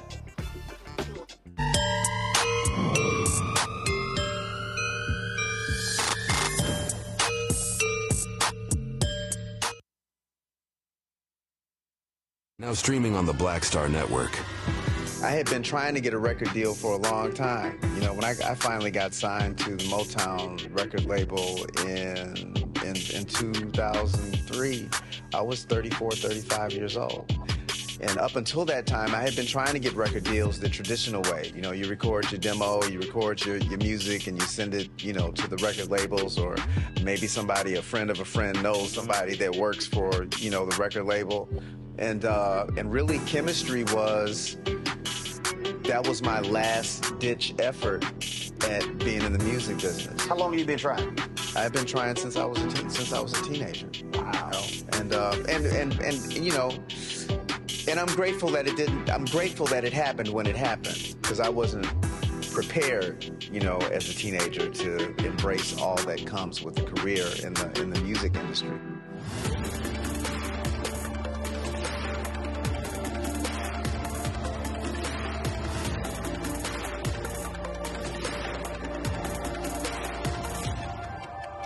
Hi, I'm Isaac Hayes III, founder and CEO of Fanbase. Fanbase is a free-to-download, free-to-use, next-generation social media platform that allows anyone to have followers and subscribers on the same page. Fanbase was built through investment dollars from equity crowdfunding from the Jobs Act. People just like you help build Fanbase, and we're looking for more people to help build Fanbase. We are currently raising $17 million in a Regulation A crowdfund on Start Engine. We've already crossed $2.1 million, but we're looking to raise more capital from people just like you that deserve the opportunity to invest in early-stage startups without having to be accredited investors. So right now, I'd like you to go to startengine.com/fanbase and invest. The minimum to invest is $399. That gets you 60 shares of stock in Fanbase right now, today. And then use Fanbase to connect with friends, grow your audience, and be you without limits.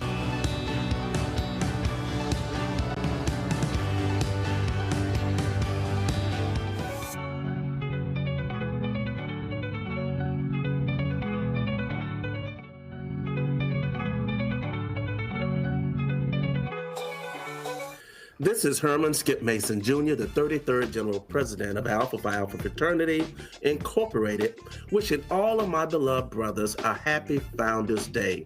I'm so glad that you're watching the Roland Martin Unfiltered show on Black Star Network. This is Harry Johnson, the 31st General President of Alpha Phi Alpha, wishing the Alphas all over a happy Founders Day.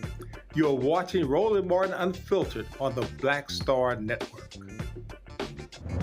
Hi, I'm Congressman Bobby Scott. I want to wish all the Alpha Brothers happy Founders Day.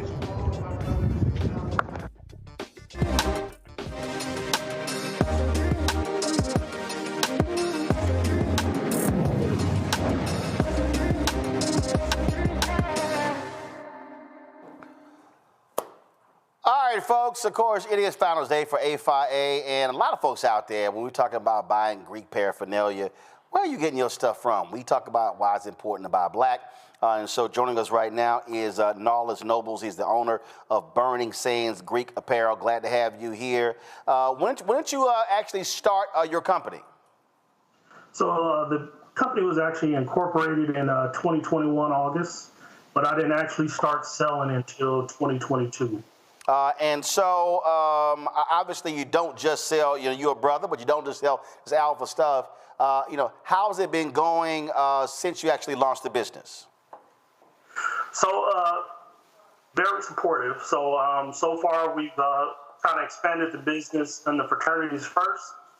And we've had great success in the first year, and we have now just started to launch in females apparels. So Delta's being the first of our females that we have launched for. We're trying to get the other organizations also involved in this next year. But overall, the business has been great. We have had an amazing amount of support from the different organizations, and definitely appreciate the success thus far. Of course, this was when I spoke to the AKAs in Huntsville, Alabama. This was in February 2023, and that's you there, and the brothers presented me this APhiA golf bag, and so I see a lot of brothers representing the gear, and the thing that I keep saying is that, look, you got Divine Nine, black fraternities and sororities, and so if we're going to be supporting businesses, it might be the business that we actually own who understand our needs and desires. Yeah, I remember your speech very well at the AKA, which was well received. I'm all about supporting black businesses, but also spending my money for black businesses, and also showing that we as black people can rely on each other to support each other. Absolutely. Questions from the panel. I'll start with the Alpha first. Greg Carr. Thank you, Frat. Happy birthday, Frat. I'm looking at your website, man, and I see 5 of the D9 represented, including us, Alpha. And I'm also, I'm a big fan of the hoodies. So I was looking for hoodies, although I think I'm gonna get this old gold piece that you got here, man. So talk to us about, you continue to expand, is that the idea? Yes, I'm always trying to improve on what we're selling. But when we started the business, I started with golf apparel. I wanted to give brothers something other than t-shirts and hoodies to wear initially, but we eventually will expand into that as we move down the line. Thank you, bro. Rebecca. Thank you so much. Happy Founders Day. I'm a proud member of Alpha Kappa Alpha Sorority Incorporated. So my question for you is, when will you have the AKA gear? Right. Well, not to bust out the AKA, but I've been waiting on the licensing agreement with them for a while. So So what he's saying is y'all AKs are slow giving the brother the licensing. What he's saying is we have a trademark that we uphold. What he's saying is y'all slow. He said y'all ain't moving fast enough. When did you first apply to sell AK stuff? I'm not going to bust out like that. That means a long damn time ago. This is why we can't have nice things. This right here.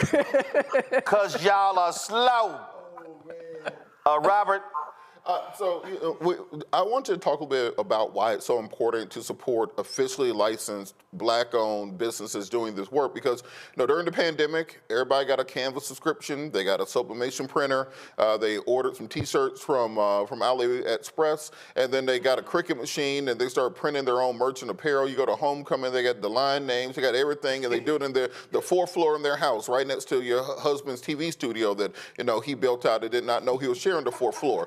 But with that being said, can you talk about why it's important to go with the officially licensed product and not just, kind of the off-brand merch that some people might be making? You're saying don't be buying bootleg stuff. Go ahead. Pay the extra $20. Go ahead. You're robbing from your organization. If you're producing stuff and not giving to the organization or giving back to the organization. But it's also if you're purchasing, you're literally robbing from your organization. It's a sense of not supporting your organization. How can you call yourself a member and still support organizations not registered or licensed to sell paraphernalia?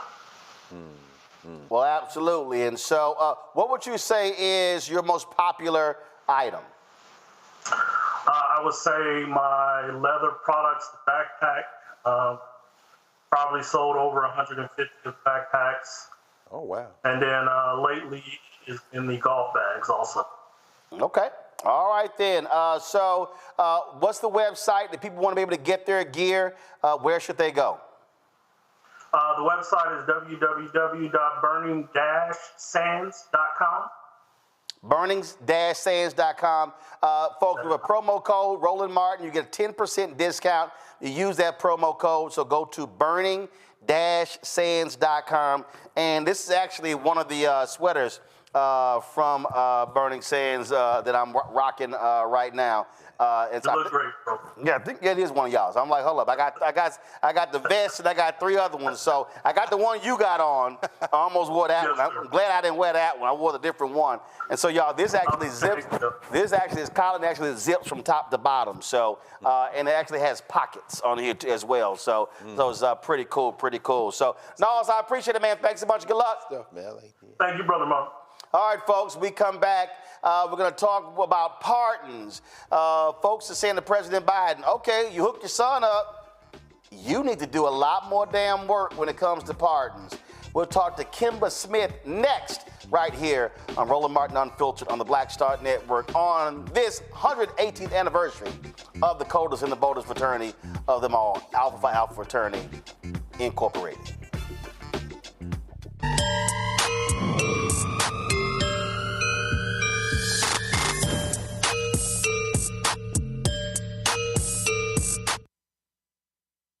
On the next Get Wealthy with me, Deborah Owens, America's Wealth Coach, Black Americans have 1/10 the wealth of their white counterparts. But how did we get here?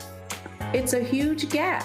Well, that's why we need to know the history and what we need to do to turn our income into wealth. Financial author and journalist Rodney Brooks joins us to tell us exactly what we need to do to achieve financial success. You can't talk about why we are, as Black people, where we are, unless you talk about how we got here. Bridging the gap and getting wealthy, only on Black Star Network. What's up, y'all? Look, Fanbase is more than a platform. It's a movement to empower creators, offering a unique opportunity for everyday people to invest in Black-owned tech, infrastructure, and help shape the future of social media. Investing in technology is essential for creating long-term wealth and influence in the digital age. The Black community must not only consume tech, we must own it. Discover how equity crowdfunding can serve as a powerful tool for funding Black businesses, allowing entrepreneurs to raise capital directly through their community through the Jobs Act.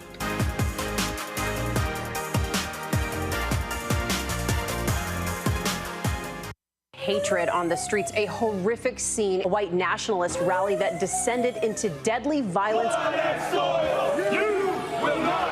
White people are losing their damn minds. As an angry pro-Trump mob storms the U.S. Capitol, we've seen shooting. We're about to see the rise of what I call white minority resistance. We have seen white folks in this country who simply cannot tolerate Black folks voting. I think what we're seeing is the inevitable result of violent denial. This is part of American history. Every time that people of color have made progress, whether real or symbolic, there has been what Carol Anderson at Emory University calls white rage as a backlash. This is the rise of the Proud Boys and the Boogaloo Boys. America, there's going to be more of this. Here's all the Proud Boys, guys. This country is getting increasingly racist in its behaviors and its attitudes because of the fear of white people. The fear that they're taking our jobs, they're taking our resources, they're taking our women. This is white fear.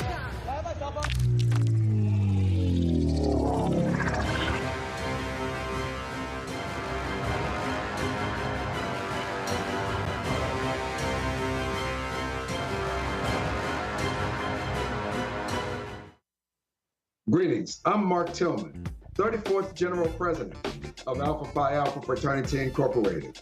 Wishing my brothers a happy 118th anniversary. And you are watching our brother, Roland Martin Unfiltered, on the Black Star Network. Hey everybody, this is saxophonist Gerald Albright, and I'd like to wish all of my brothers from Alpha Phi Alpha Fraternity, the original fraternity, a happy Founders Day. And you're watching Roland Martin Unfiltered on the Black Star Network. 06. What's up, y'all? It's Benny Boom, a proud member of Alpha Phi Alpha Fraternity Incorporated. I want to wish all my brothers a happy Founders Day. You're watching Roland Martin Unfiltered on the Black Star Network, 06. All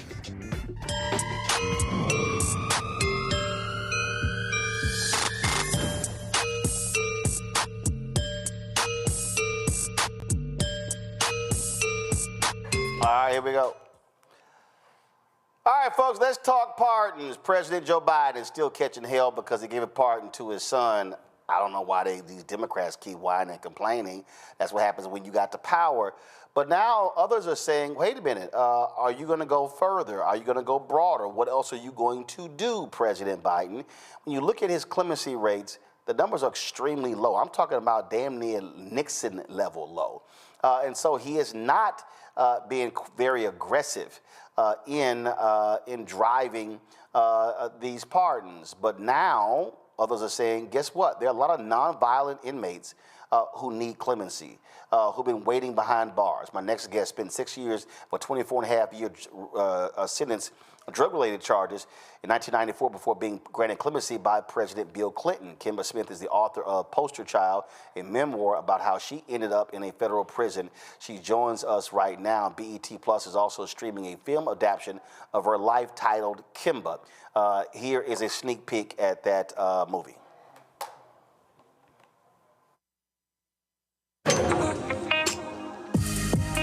I met Khalif. The world stopped. So beautiful. It's nothing.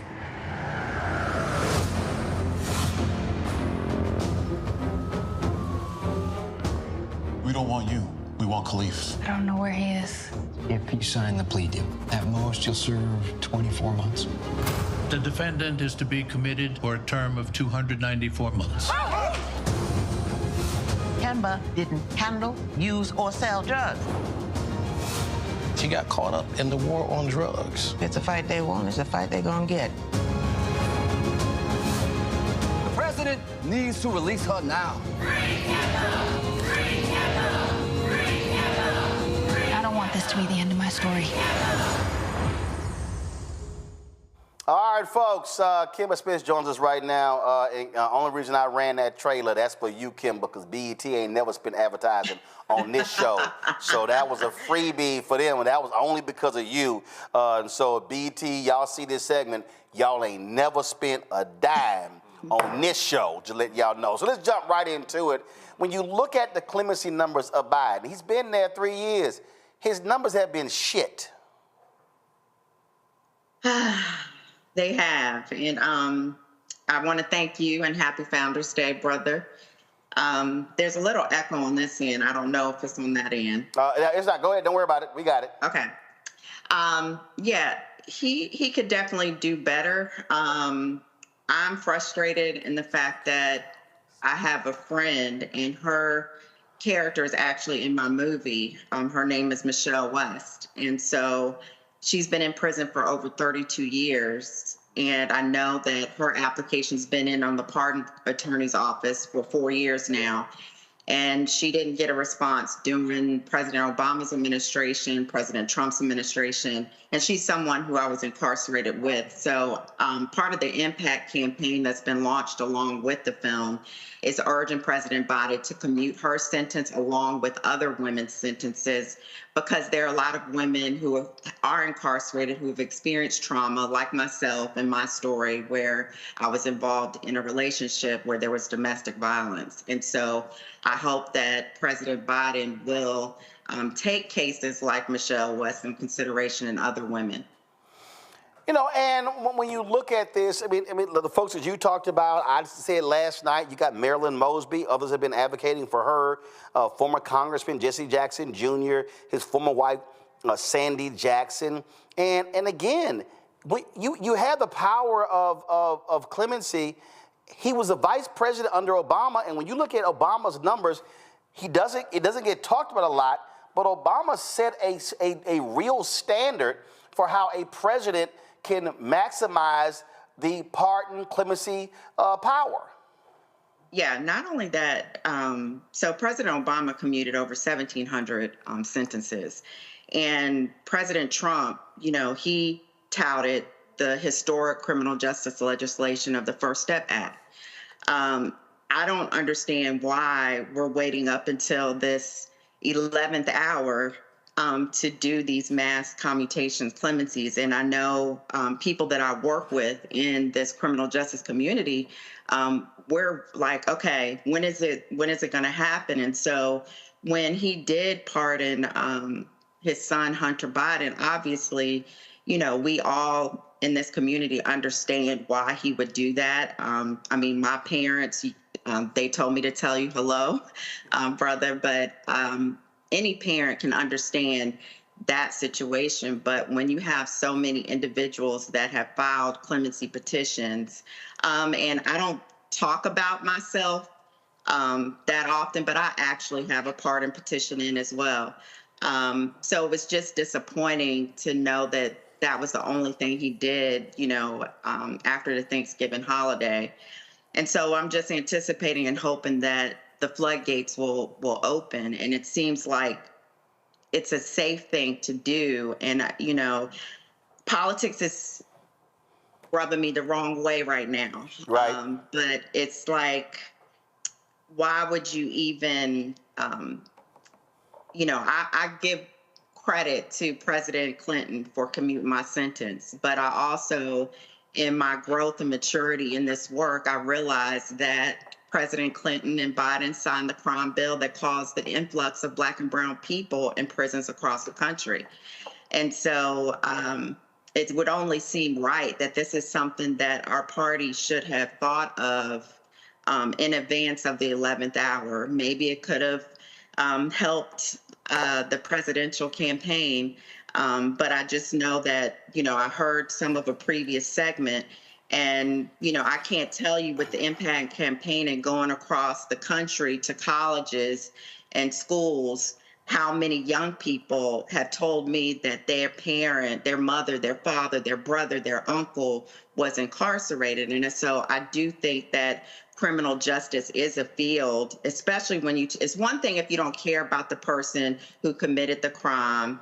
And, we have fear mongering that's going on. You have people that are incarcerated who have spent decades in prison where your tax dollars have paid to do behavior modification programs, and they're no longer that 16, 17-year-old, 18, 19-year-old now that they're 40, 50 years old. And so we need to make sure that we are addressing the issues that are impacting our communities the most and not tiptoeing around it, especially when you have in some red states, and it seems like where they're doing more work centered around criminal justice reform than my home state of Virginia. And so I just feel like that so much more needs to be done. And I have the experience of being incarcerated, but I also have the experience of being a voting member on a Virginia parole board. And, again, what frustrates me most during our political seasons is the fear mongering that happens all across this country of people coming out of prison. We incarcerate people more than any other country in the world. And we also, in this voting season where they want everybody to come out and vote on both parties, but yet we have over 4 million people in this country who have felony convictions that can't even vote because their right hasn't been restored to vote, and their voter suppression laws. And again, I know I can go on, and I only have limited time, but in Virginia, we had a governor that made changes with regard to that, but then another governor came into office and reversed, all of that. And so, again, we don't want to create a culture in our country because parents can't vote, where the kids see that their parents can't vote. So why do they want to vote? Question from the panel. Rebecca, you first. If the United States eliminated for-profit prisons, do you think we will finally have prison reform in this country?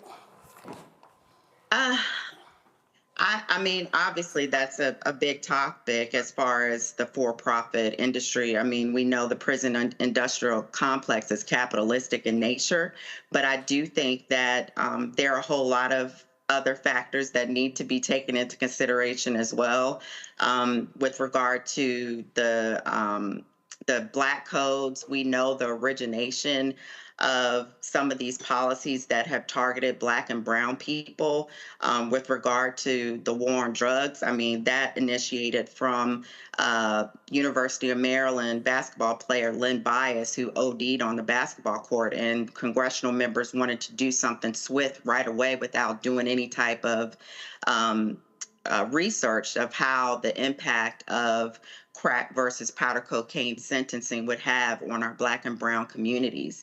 And that was before we had the prison boom. I think that there's a lot of things that need to be looked at in our criminal justice system as with regard to race. And, you know, for me, my crime wasn't that I was criminally minded. My crime was that I chose the wrong relationship. And we also live in a country that wants to penalize Black women for certain offenses more than any, because when I was incarcerated, the reason why so many Black women organizations got involved in supporting my release wasn't because they felt sorry for me or my mom and dad, because I was the only child. The fastest growing population at the time in prison were Black women. And so I think those are certain things that we also need to be taken in consideration. But yes, that would be a start, but there's so many other factors that need to be considered and eliminated. Keep in mind, that was the second war on drugs. The first one took place in the 70s, and actually you can actually go back to the 40s. And then you had the one under Nixon. Then that third war on drugs took place after the death of Lynn Bias. And so we've actually had this for a very long time. But also, we also have to factor in that in this country, everything comes down to money, and prisons is seen as economic generators in many of these rural communities as well. Robert? Not only that, I just wanted to comment, the economic generator with the building of the prison and creating jobs, but even from the standpoint of, you know, me being locked down in a prison and being counted in the U.S. Census, and where we have a lot of these prisons that are in rural communities, and they are taking money that would go to where, you know, other people would originally be living and where their families are. And instead, because we're being counted in these rural prisons, the money's going to this, this rural area. So yes, there is definitely economic consequences to it all. Robert? You know, today's December 4th. One is my father-in-law's birthday. Happy birthday, Calvin. Also, 30 days ago was the day before the election, and the party was saying the Black folks are the backbone of the Democratic Party. They were spending hundreds of millions of dollars to get Black folks motivated to turn out. They were bringing in Beyonce, Meg Thee Stallion, Glorilla, etc. 30 days later, we are begging and scraping, trying to get pardons and clemency. So what can be done to make sure we hold these individuals accountable on the front end, so that instead of them coming through a month and less than a month before the next president is inaugurated, begging that you have these things done, to ensure that they understand that these things are going to be necessary before the election if you want to secure our votes? Because I've had this suggestion since the summer that Joe Biden should pass a law called Hunter's Law, Hunter's Act, the Executive Act, whatever it may be, and just say, look, if Hunter gets off, everybody who did what Hunter did is cool. So if you're in drug for jails, or if you're in jail for drugs, you go home. You're in jail for sex working, you go home. Because there's no reason for us to have this two-tiered system, but until we put actual consequences and repercussions for these politicians not to deliver, we're going to still get the same double talk where last month we were doing the electric slide in the aisles to get Kamala elected, and now we are begging and prostrating ourselves just to have basic criminal justice reform and human rights. Well, I'll add to this, Kim, before you answer that. I think part of the thing also is nobody says that you have to only do clemencies in December. Right. It's like there's this thing like, okay, let's do clemencies around Christmas. The president can actually do pardons and clemencies anytime. You can do it in January, February, March, April, May.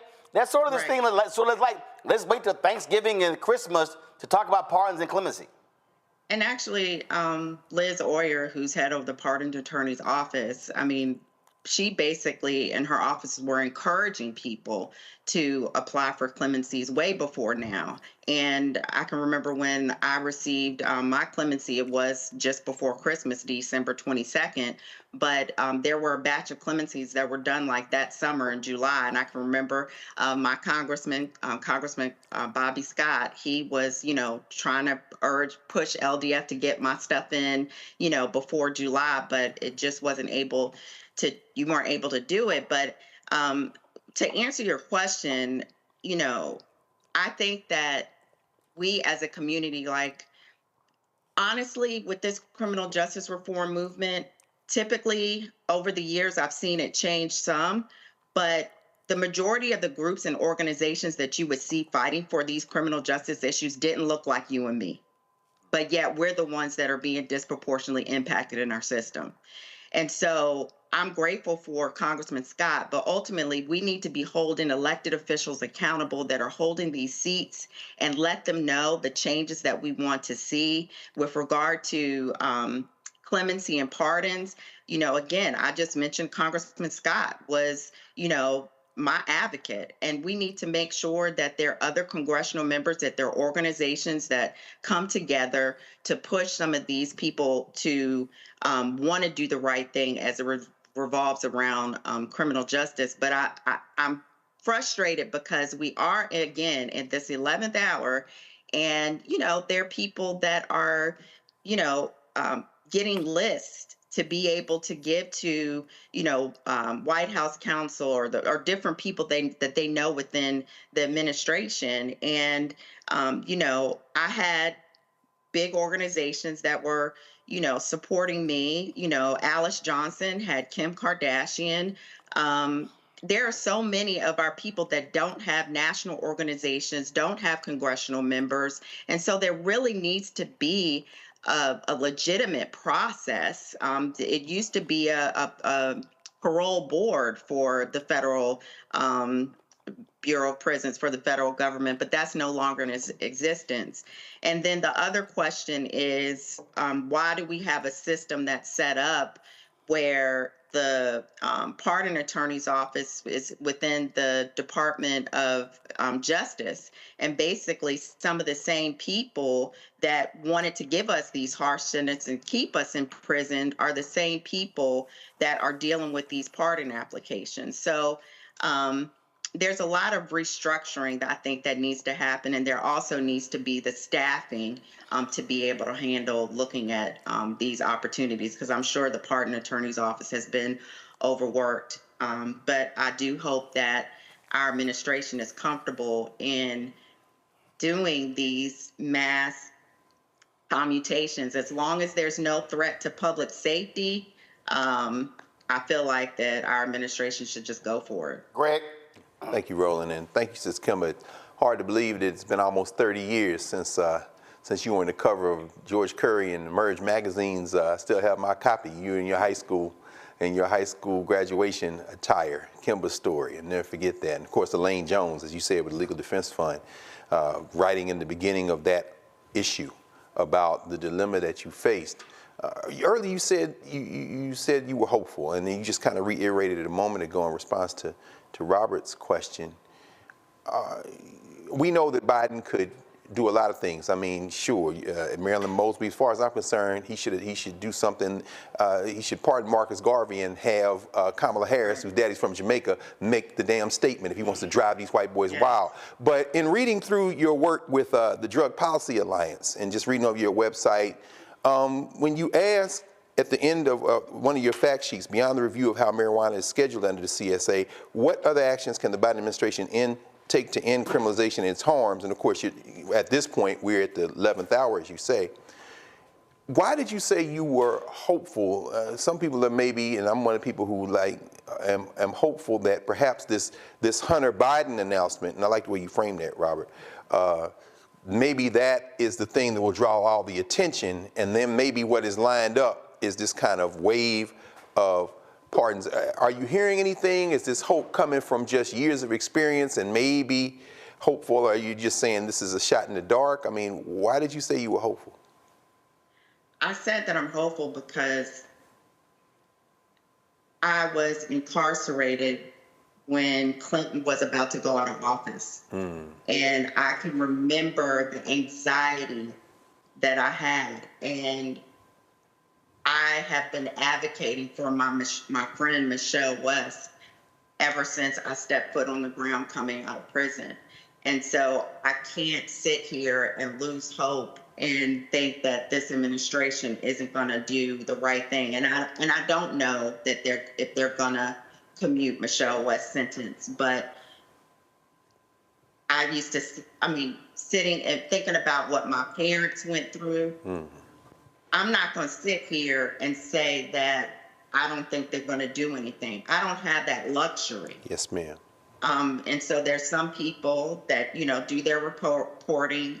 So I'm just going to believe in the power of God and that he is able, and that there's some families this holiday that are going to be able to have their loved one home. Yes, ma'am. Thank you. Well, we are going to keep following this, and then we'll see certainly what happens. There's a lot more work that needs to be done. When the president gets back from Angola, he can actually do a hell of a lot more. So sorry about that. Again, I said we're going to keep focusing on this. When the president gets back from Angola, he needs to get busy. There's a lot more work that needs to be done, and you don't have to wait until the last second. And again, I hope, but you're absolutely right, we also need black organizations advocating about this year-round, and because there are a lot of white folks with these organizations who are advocating for a lot of people who look like us. And unless a celebrity gets involved, then all of a sudden folks begin to wake up. It actually shouldn't take that. And honestly, whoever's in office, I will say, my friend Topeka Sam and Van Jones with the First Step Act, there were a lot of people that came home under that administration as well. And so that was a lesson for me because, again, I don't have the luxury to just sit back and, complain when I understand what a day is. And so it's just really important, whoever's in office, that we push them to do the right thing, to offer people second chances and help to change the narrative in our country as far as people coming out of prison. Absolutely. Kimma Smith, we appreciate it. Thanks a lot. Thank you. All right, folks, when we come back, DOJ drops their report on the excessive force being used against black people by the Memphis Police Department. We'll tell you about that. And also, I wish Mitch McConnell take his punk ass home and retire. I gotta talk about this BS that he said about these federal judges. Wait till we tell y'all about that next. You're watching Roland Martin Unfiltered on the Black Star Network. Don't forget, support the work that we do. Give to us via Cash App. Use the Stripe. I know it's a lot difficult, people. Not as easy as it used to be, but Cash App got rid of all of our accounts. They changed their rules. And so use the Stripe app if you want to support us via Cash App. We certainly appreciate that. Send your check and money order to P.O. Box 57196, Washington, D.C. 20037-0196. PayPal, R. Martin Unfiltered. Venmo, RM Unfiltered. Zelle, Roland at RolandSMartin.com. Back in a moment.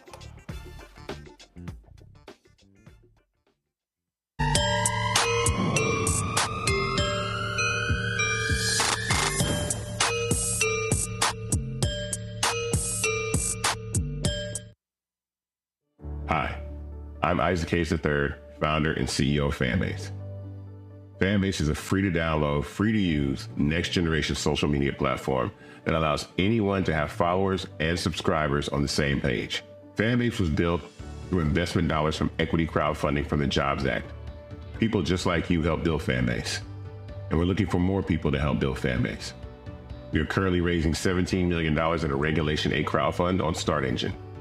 We've already crossed $2.1 million, but we're looking to raise more capital from people just like you that deserve the opportunity to invest in early-stage startups without having to be accredited investors.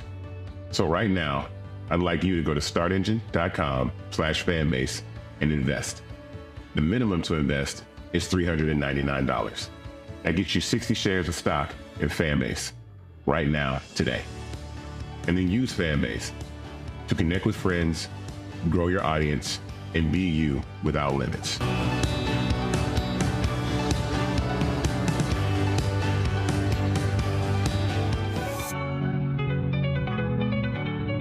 Now streaming on the Black Star Network.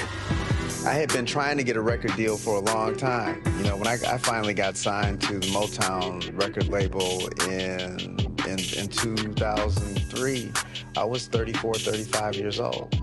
And up until that time, I had been trying to get record deals the traditional way. You know, you record your demo, you record your music, and you send it, you know, to the record labels, or maybe somebody, a friend of a friend, knows somebody that works for, you know, the record label. And really, chemistry that was my last-ditch effort at being in the music business. How long have you been trying? I've been trying since I was a teenager. Wow. And you know. And I'm grateful that it didn't. I'm grateful that it happened when it happened, because I wasn't prepared, you know, as a teenager to embrace all that comes with a career in the music industry.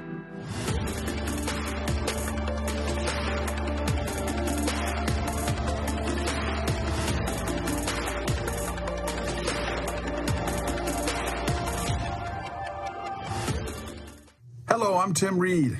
I actually played an alpha man on TV's Sister Sister, and then followed in my son's footsteps and became one. So happy Founders Day to all my frat brothers out there. 06! It's your boy Rob Hardy. Want to give a Founders Day shout out to the Ice Core brothers at Alpha Phi Alpha Fraternity Incorporated. Extra special shout out to Roland Martin Unfiltered on the Black Star Network. All day. Hello, I'm Congressman Gregory Meeks, and I'm here to wish all of the brothers of the mighty Alpha Phi Alpha Fraternity happy Founders Day 06. You're watching Roland Martin Unfiltered on Black Star Network.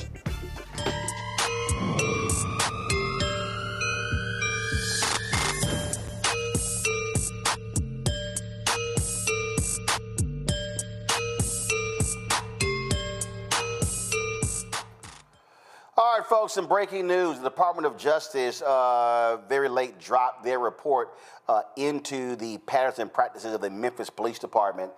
This is the press release right here. It came out today. Comprehensive report, they established that the Memphis Police Force use excessive force. They conduct unlawful stop, searches, and arrests. They unlawfully discriminate against black people when enforcing the law. They unlawfully discriminate in the response to people with behavioral health disabilities. It also says the Justice Department also identified serious concerns about MPD's treatment of children. Finally, the department identified deficiencies in policy, training, supervision, and accountability that contribute to MPDs in the city's unlawful conduct. It says here the city and MPD cooperated fully with this. This investigation opened on July 27, 2023, after the brutal murder of Tyree Nichols. This is, again, this is the press release here. They have the whole report that was released as well that details all of this here. And so when you look at that particular report, you'll see right here where it lays out, again, racial segregation, poverty, and public safety challenges. And then it goes on here to say excessive force. You look at unjustified neck restraints. The police department uses unreasonable force on people who are restrained under control. MPD's use of less lethal weapons violates the law. MPD officers unreasonably shoot at people in cars after placing themselves in dangerous situations.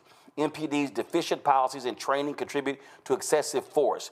Weak oversight contributes to excessive force. They conduct unlawful stops, searches, and arrests. They make unconstitutional stops. They search people unlawfully. They unlawfully search and seize cars. They make unlawful arrests. They discriminate against black people in its enforcement. The police department engages in racially disparate enforcement. The MPD does not assess whether its practices are lawful and effective. Also, discriminate in their response to people with behavioral health disabilities. This goes on and on and on. They lack effective policy, supervision, and training. They fail to hold officers accountable for misconduct. MPD supervisors fail to identify or investigate misconduct. The Internal Affairs Unit does not conduct thorough and objective investigations. The police department does not adequately discipline officers for misconduct. MPD and the city should improve oversight and transparency. This is a 70-plus page report, a stinging indictment of the Memphis Police Department, Robert. And here's the deal, and folk, black people better get used to it. You ain't gonna see these under Trump Vance. This is the 12th under the DOJ under Biden-Harris. There have been 12 or 14 police patterns and practices investigation. That was one, a small police department in Louisiana under Trump-Pence. And I think the big concern people are going to have to understand for those folks who, say, well, I'm voting on the economy or something other, getting rid of the immigrants. This might be the last one of these reports ever. Not just for the next 4 years, ever. Because with those, the Department of Governmental Efficiency, when they're talking about cutting these government programs, these are the types of quote-unquote DEI, minority-focused programs that they are going to be cutting. Vivek Ramaswamy said, we're going to be doing wholesale deletions of departments, firing all the attorneys who work in those areas. Actually, Charlie Kirk has said that one of the greatest mistakes of the 21st century was to pass the Civil Rights Act of 1964, and he is part of that advisory council that is part of determining what programs will be done. So there's a very real chance this is the last report of this nature in American history, and we have to confront the reality that we're going to be going into a place as Black Americans where despite what has happened for the last 150 years, we can no longer count on the protections of the federal government to step in when local racist jurisdictions violate the civil rights of African Americans. And because of that, we have to start developing the patterns and practices on the local level that will be able to handle these things. But without that federal backstop, just look at the 1960s, look at the 1950s. Right. Look at what happened in the lynching movement. That is what happens when we don't have federal oversight. Rebecca? Listening to everything that Robert just talked about, it also lets us know the reason why we can't be beholden to a particular political party. And the reason why is those folks don't know how to fight. Because when we have power, when we have access to power, we actually have to go at 100 miles an hour, and we have to implement all these things and burrow it inside of government where it becomes permanent, or it becomes harder just to pull out of government through a Department of Efficiency. And I think we have played the game too polite. And I think we're going to have to go back to some of our leaders that led us to the 60s civil rights movement. We're going to have to go back to that thought of Malcolm X. We're going to have to go back to that thought of all those people who, unfortunately, like you said, the Boule type view as too radical. Guess what? That's where we're at in America now. We actually have to be radical for our existence if we actually want to live as a community over the next 150 years, because we're going to have to dig deep and learn what got us out of here in order to get us to advance us with where we're at now in history. Yeah, I think this is not then in this sense. I'm very much, well, I've always been ambivalent about the project of the United States of America. I mean, it's a criminal enterprise from the beginning, but I mean, it just is. It's not a matter of opinion. At the same time, Reconstruction, the first Reconstruction, as you say, that was as close as this country ever came to being something other than what it was set up to be. It failed because they couldn't break the grip of white nationalism. And so that second Reconstruction, a century later, like you talk about, that was an attempt to, using the amendments of the first Reconstruction, try again. And Charlie Kirk, who is a magnificent example of an inbred, useless waste of DNA, is empowered and emboldened now because he sits at the top of this rocket of white nationalism that started 500 years ago, so that someone like that, not only utterly unremarkable, but really a useless human being, feels empowered because of the uselessness of white nationalism. This country is on the verge of being broken up. And that's okay. In fact, it might be the only way to do it. And I think that's because exactly what you are saying. The local dimension, the state level dimension, white nationalists love states' rights when they're in control. They love the federal government when they're in control. To the point you made earlier, Rebecca, this is about control. And ultimately, I think finally, what we're looking at is Kristen Clark would have been nice if she was Attorney General. Well, guess what? You didn't have the guts to put a real Attorney General in, just like you was going to put Merrick Garland's useless affirmative action ass on the Supreme Court. This is white nationalism as it works. Well, fine. As Ralph Bunche said, the Negro is a special ward of the federal government. If we're not going to have that as a weapon, perhaps, as you say, Rebecca, we can retreat to our sensibility that has kept us alive in this criminal enterprise all along, which is we have to rely on ourselves. That can happen at the state level. It can happen at the local level. And when these white nationalists come in, and the white adjacent nationalists like Robert Swamy come in to try to use this, the federal government as a cudgel, I say let's dance. Because you're going to wreck this thing. And it probably needed to be wrecked from the beginning. And you won't have the ability to punish us because you won't have a federal apparatus that has much teeth in it. Because you're going to end up, you know who's going to end up catching the stray? Those millions of white people who think that their whiteness is going to save them, and it won't. Well, let me go and put this on whilst I'm talking about this something.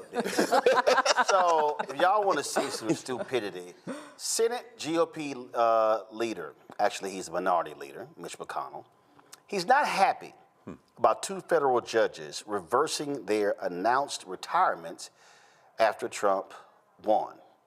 McConnell criticized the pair of, quote, partisan Democrat district judges who plan to unretire after, quote, the American people voted to fire Democrats last month.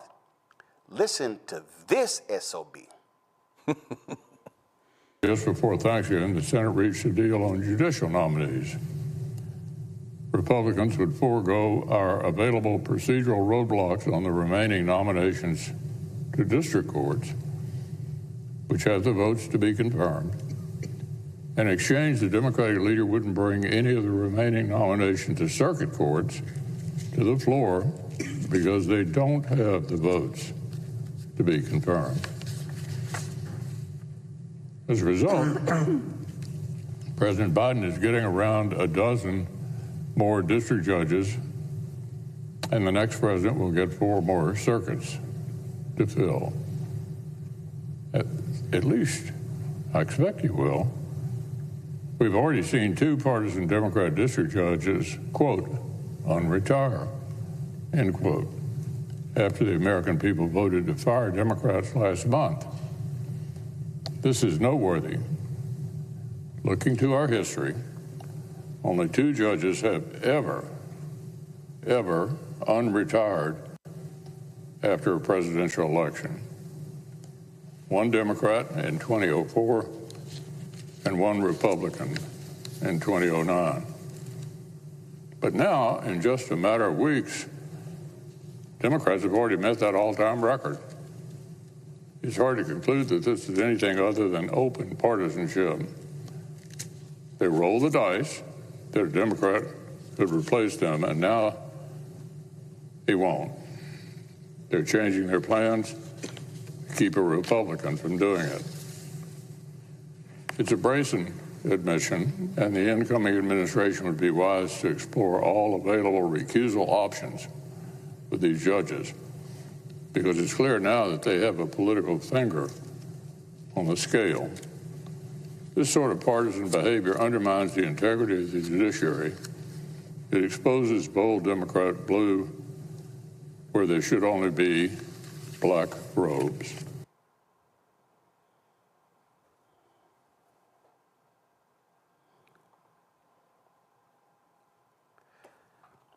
Of all sons of bitches, to try to lecture about history in the federal bench, this the same asshole who kept a Supreme Court seat open for 10 months when Scalia died to prevent President Obama from appointing a Supreme. He appointed Garland. I despise it. I thought it was stupid. I said he should have appointed a black woman. No question. But he chose not to. They said, we ain't even giving you a hearing. We ain't even gonna give you a hearing. Then, when Ruth Bader Ginsburg dies, he rushes through in the middle of a presidential election after lecturing everybody, well, we should let the voters decide in November when it came to Garland, rushed Amy Coney Barrett through because they knew Trump was going to lose to Biden. This is the same man who blocked 100 judges from being appointed by Obama, and that's how Trump was able to appoint 234, 237. 100 of those were supposed to be under Obama. And then now, your old crypt-keeping ass wants to stand here and complain, well, that's not right, that's not fair, this is not right, this judges decide to unretire. They got that right. I've seen athletes announce retirements and say, I'm going to keep playing. I've seen politicians like Susan Collins announce, I'm only going to run for 2 terms. Her ass been there damn near 30 years. We see it all the time. Oh, but now the crypt keeper. Mitch McConnell is upset because 2 judges, they broke the all-time record. We've only had this happen twice before in history. Once in 2004 by a Democrat, and once in 2009 by a Republican. So now 2 judges do it. You know what? I hope every Democratic judge that said they was going to retire don't retire. Okay, but shall we remind y'all what happened when Anthony Kennedy, when the deal he cut, he stepped down? Oh, I'll step down if y'all appoint my chosen successor. That was Brett Kavanaugh. This is some bullshit, Rebecca. and he the last person I want to hear from talking about judges and deals and stuff like that. I mean, listening to him, I guess his factory reset that he did on camera last year didn't take. You know, here's the thing. We really need Dick Durbin to go ahead and remove those blue slips. He won't. If Mitch McConnell is going to say what he says, then you know what? Give it to him. If he thinks that Democrats are being partisan around the judiciary, then do it. Remove the blue slips, because we know right now that means that what that means for viewers is that it would just go to regular order, where it is a simple majority vote up and down whether or not this person is going to become a judge. I think the rules of the Senate right now just says it's going to be 2 hours of debate. There can't be any filibuster, so it doesn't require 60 judges. So at that point, go ahead and run the numbers up. We have about 30 days until the next Congress gets sworn in. We have about 6 weeks until the next president gets sworn in. So run up the numbers. Robert? Everybody keeps talking about Gucci Mane came back from prison's a clone. That's a clone of Mitch McConnell. The real Mitch McConnell been dead for 10 years. That's a clone. Because there's no way that somebody who held up that many judges, who held up Merrick Garland, who literally said the era of bipartisanship is over. He said that almost 10 years ago. So that Mitch McConnell clearly is dead, and that is either a clone or that's one of those Elon robots. Because there's no way you can be that brazenly hypocritical. There's no way that you can look at the American people in the eye and attempt to have any moral authority. When one day you're saying that you are completely against Trump and you need to impeach him, we need to let the judicial system handle this, and then next thing you know, you're saying, well, the judicial system can't handle this because he's the president. These people are playing by a different set of rules. I think we have to understand the kids. Close your ears. There's no benefit to doing the right thing. Sometimes you just got to play bully ball. Brother. Sometimes you just got to get in there like a power forward in the 90s. None of this Steph Curry shooting threes. We're talking about Ewing. We're talking about Larry Johnson. You got to throw. Putting your butt on that ass and backing them down. Yeah, we can't be these prissy three-point shooters no more, just trying to draw contact and get fouled. We got to get in the paint. Because you got these people who are throwing around alternative facts, and they are making them stick because they own the algorithm. And we're still sitting here like, well, that's just hypocritical. I can't believe the gentleman from Kentucky would say such a thing, and then get your ass kicked. No question. Play bully ball. Yes, sir. Yes, sir. I thought maybe the video was still running, but I realized you stopped it because, he does tend to freeze, as you say, Rebecca. That's the reason. But I mean, we saw in this week, 2 federal judges were approved, one in California and one in Massachusetts. But Schumer, to the point that you make on the blue slips, which he's not going to do, Schumer and them made a deal. So there are 4, and you heard the crypt keeper talk about it. There are 4 circuit level judges that they agreed not to advance in order to get these 2 district level judges. The Democratic Party is not. Actually, I think it was 12 district judges. The districts, right? I think and 2 of them got appointed this week, right? Right. In exchange for the money ball, right? Which is, of course, the circuit courts. And appeal, right? Right. I mean, if this project continues, and again, it's not at all clear that it is. Not in the current form, because states' rights works both ways. So as they're Trump-proofing in California and Maryland and places like that, as North Carolina can be swept, as you say, and Georgia, this is a cold civil war that's going to heat up over the next 4 years. But when it comes to the federal bench, it's very clear. This is more than just law making and lawfare. This is about the concept of a nation and the idea of fairness. As you say, once it's broken, it's not going to be put back together. This man, who is dissembling toward the same night that awaits us all, is responsible more than anybody else in the Senate for ripping up the floorboards of this funky criminal enterprise. And the only thing that was holding it together was the idea that there is some level of fairness that can be imposed. That's why you see a Kristen Clark, people say, well, like her or not like her, this is wrong. Oh, yeah. There's no such thing as this is wrong with these people, and what they're going to find out is none of us ever believed that in the first place, and the only thing keeping us from your ass was the idea that it could be something different. But I think this time when they wreck it, we ain't gonna worry about 100 years from now. Ain't gonna be in the United States in 100 years. It might not be one in 50. And in January, the Republicans will have a 53 to 47 majority in the United States Senate. Luckily, we won't have those turncoats, Kyrsten Sinema and Joe Manchin. They'll be gone. But the reality is that, you're right, Dick Durbin has abided by the blue slip. But let me also remind people, Mitch McConnell, there was a Democratic senator and a Republican senator. That's right. That did not want a judge picked. That was in Wisconsin. That's right. Rob Johnson and Tammy Baldwin. That's right. He was like, I don't give a damn. We put them on the bench. That's right. He ignored the blue slip. That's right. But again, Democrats want to play by the rules because if we don't, they gonna do. This is what Democrats say. If we don't do, if we do this, then when they get power, they gonna do it.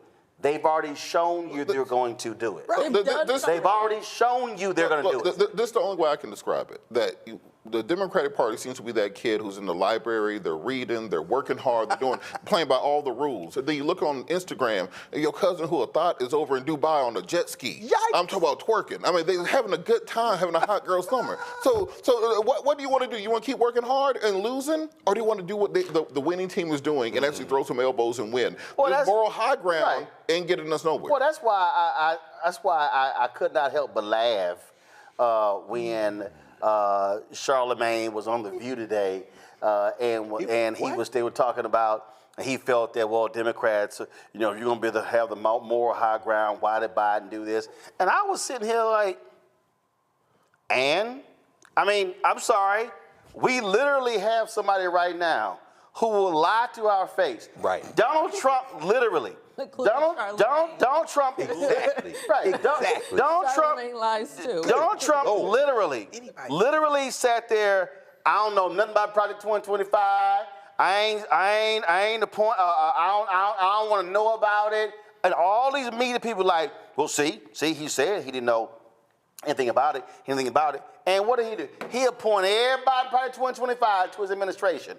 And it's like, y'all fell for it? So all these folks are mad. They mad at Biden, talking about, well, he shouldn't have said it. He shouldn't have said it. If Biden did not say, I'm not going to pardon Hunter, you know what would have happened? Every day, they would have asked him, you going to pardon Hunter? Pardon every single day? So everybody, I knew the moment his ass said, ain't pardoned, Hunter's kind of like, Hunter gonna get pardoned. I don't know why we I don't even know why we It's his kid. Why wouldn't he pardon his son? Right, but it goes to show you. So all these people. Then I think one of Charlemagne's points was like, well, Democrats want to have the moral high ground. Actually, if you look at on most things, they do operate from a higher moral high ground than Republicans do. Well, think about it this way. Right. What's that higher ground? Think about it this way. So that's why I say, damn, when Michelle Obama said they go low, we go high. No. Look, bust their ass lower. Perfect example. Justin Fairfax, career ruined by fake allegations. Al Franken, and now career that person's ruined. running. Yeah, career ruined by a photo that was taken. When that allegation dropped against Justin Fairfax, literally 15 seconds after the story, Democrats were posting, he got to step down. People like Terry McAuliffe and others, I think Tim Kaine and others, he got to resign. Got to resign. You're thinking about Al Franken. Al Franken took a photo. He took a photo. What'd you say? Say it again. And the black person that Terry McAuliffe used to throw that stone at Justin is now running next year in Virginia. And his campaign manager is McAuliffe's daughter. There it is. What got me was Al Franken. Al Franken is forced to resign for taking a picture of a joke. Right now, you got Peter Hegseth Okay. Who's Matt Gaetz? Whose mama? Then his mama go on Fox News today, blasting New York Times for printing my letter. What? Your ass wrote it. You wrote that. How you mad? Because you wrote your son a letter calling him out for being abusive towards women, and then you want to gaslight us. Son ain't ish. Just think about this for a second, though. As a Democrat, your career's over if you take a picture that's wrong. RFK admitted to raping a nanny. Donald Trump was found liable. No, you can't move on. Okay, the nanny. His wife killed herself after reading his diaries of his numerous affairs, 30, 40, whatever. The man cut the damn head off of a whale. He tried to eat a bear. He got a worm in his head. This ain't funny.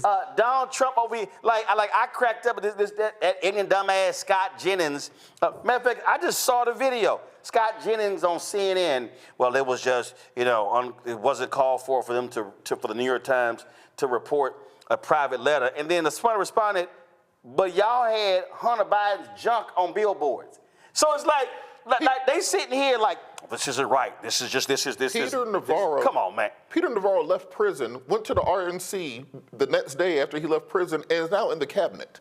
And we are ending people's careers over pictures from 10 years ago. Right. So the reality is, Democrats, and this is the whole deal. Democrats have been playing by the rules. Yes. Here's the deal. First rule, Fight Club. Let me just be real clear. I don't want to hear no more of this bullshit. If America decided to vote for a man who was a massive liar, who is a massive liar, who cheated on his taxes, who had his foundation shut down, who overvalued his businesses, who got convicted on 34 felonies, who was found guilty of sexual assault in a civil trial, and then kept defaming the woman. The man slept with a porn star, cheated on both wives, lied, got 4-5 baby mamas, all this sort of stuff. We can go down the line. Led an insurrection, and America said, oh, no, we good. You can still be president. Damn your rules. Right. This is where all bets are off. Don't come at me with no bullshit. So I don't want to hear nothing about Pete Hegseth. Where are all y'all conservative evangelicals? Where y'all at? Where y'all at? The Lord is and then, matter of fact, Eric Erickson, a conservative Republican from Georgia, he goes, well, everyone's a sinner. And that was 7 years ago. That was 7 years ago. He gave his life to God. Things have turned around, or whatever the hell. But now Peg said, promising senators, if I'm confirmed, I'm not gonna have a drink. Say no. That's not how being a drunk works, though. I'm just like say, Robert. I have done a lot. I have done a lot. Not a drunk. Why are you promising not to drink? I've done a lot of DUI cases in my legal career. Over 16 years, I've done DUI trials. Nobody just says, "Hey, I promise I'm not drinking no more," and then the judge just lets you leave. No, that's not. It is a disease. You need medical treatment. So if he's going to come forward and say, "Look, I have a very severe drinking problem that I'm seeking treatment for, and I will do it while being a defense secretary," that's one thing. But it's like, "Hey, look, man, I promise I won't get drunk in front of y'all anymore." It's a level of ridiculousness that can't be quantified. And you also, we're not going to put you in charge of the world's nuclear weapons. Most lethal military. But we know what's going to happen. He's not going to get confirmed. Instead, Trump is going to go state by state. He's going to take all these Republican governors. And now the Democratic Party is going to have to figure out, okay, what do we do when we have all these vacancies of all these Republican governors? What's going to happen? Is the DGA prepared to now fight state by state? Yep. Because different states have different rules on temporary appointees, who gets to ascend into that gubernatorial seat, or whether or not there's a special election. So there is a real opportunity here if you have actual strategy at the DNC and at the DGA. And so far, I'm not seeing any indication that there's going to be strategy, because Trump is going to have to go get governors. Well, I don't want to hear none of these more high ground people run their damn miles because it ain't going to fly.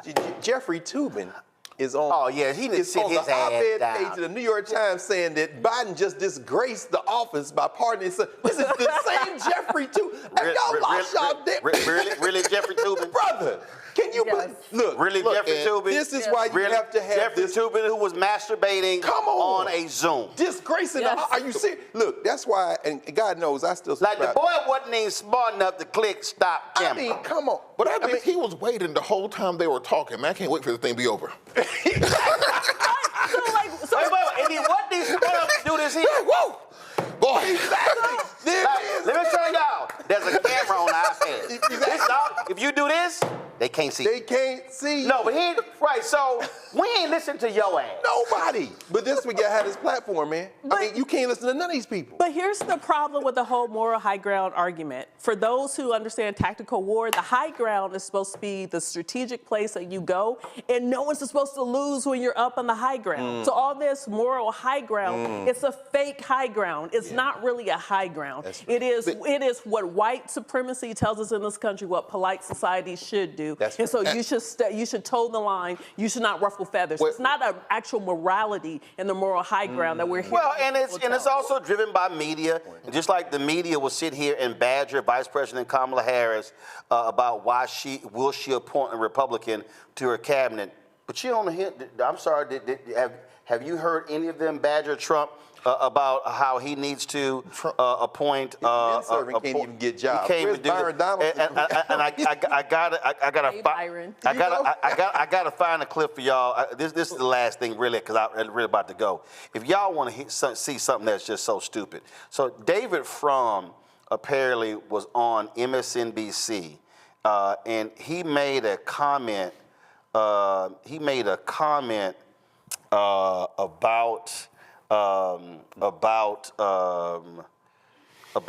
Peter Hegseth.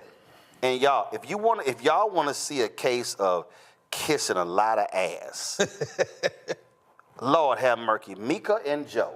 Oh, Mika literally apologizes to the audience at the shot that David Frum took at Fox, and it's like, wait a minute, hold up. All the trash Fox, hold on, let me play this for y'all. Give me 1 second. I saw this and I said, y'all gotta be kidding me. But this goes to show, Mika and Joe are so scared of Donald Trump. They are so scared. What does he have in them? Hey, he got text messages or whatever, pictures. I don't know, watch this here. Watch this here, watch this, y'all. Okay, listen to this, turn it up, listen to this. It's right.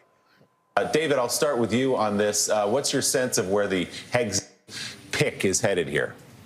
Well, just given what one sees on camera, if you're too drunk for Fox News, you're very, very drunk indeed. So that's alarming. In 1989, President George H.W. Bush nominated John Tower, senator from Texas, for Secretary of Defense. Now, Tower was a very considerable person, a real defense intellectual, someone who deeply understood defense, unlike... So because of that comment, if you too drunk, Fox News, that means you drunk. Mika literally, y'all, came back on the air and she said later in the program, hold up, they literally apologized for his comment. Wow. Let me get it queued up here. I'm trying to get it queued up for y'all. And again, it goes to show you, okay, play it. Come on now. Oh, wait, hold on. Okay, no, I got the audio up. It's right here. It's up. God, that's on. The audio's up. All right, well, the audio's up. So Mika said, before we go to break, a little earlier in this block, there was a comment made about Fox News in our coverage about Pete Hegseth and the growing number of allegations about his behavior over the years and possible addiction to alcohol or issues with alcohol. The comment was a little too flippant for this moment that we are in. What? We just want to make that comment as well. We want to make that clear. We have differences in coverage with Fox News, and that's a good debate that we should have often. But right now, I just want to say there are a lot of good people who work at Fox News who care about Pete Hegseth, and we'll want to leave it at that. What? But now you know what you just did, though. More people now know she made that comment than when she made it, because ain't nobody watching MSNBC anymore. Not more than Joe. It really does feel like paper. It really does. But what does it say? What does it say?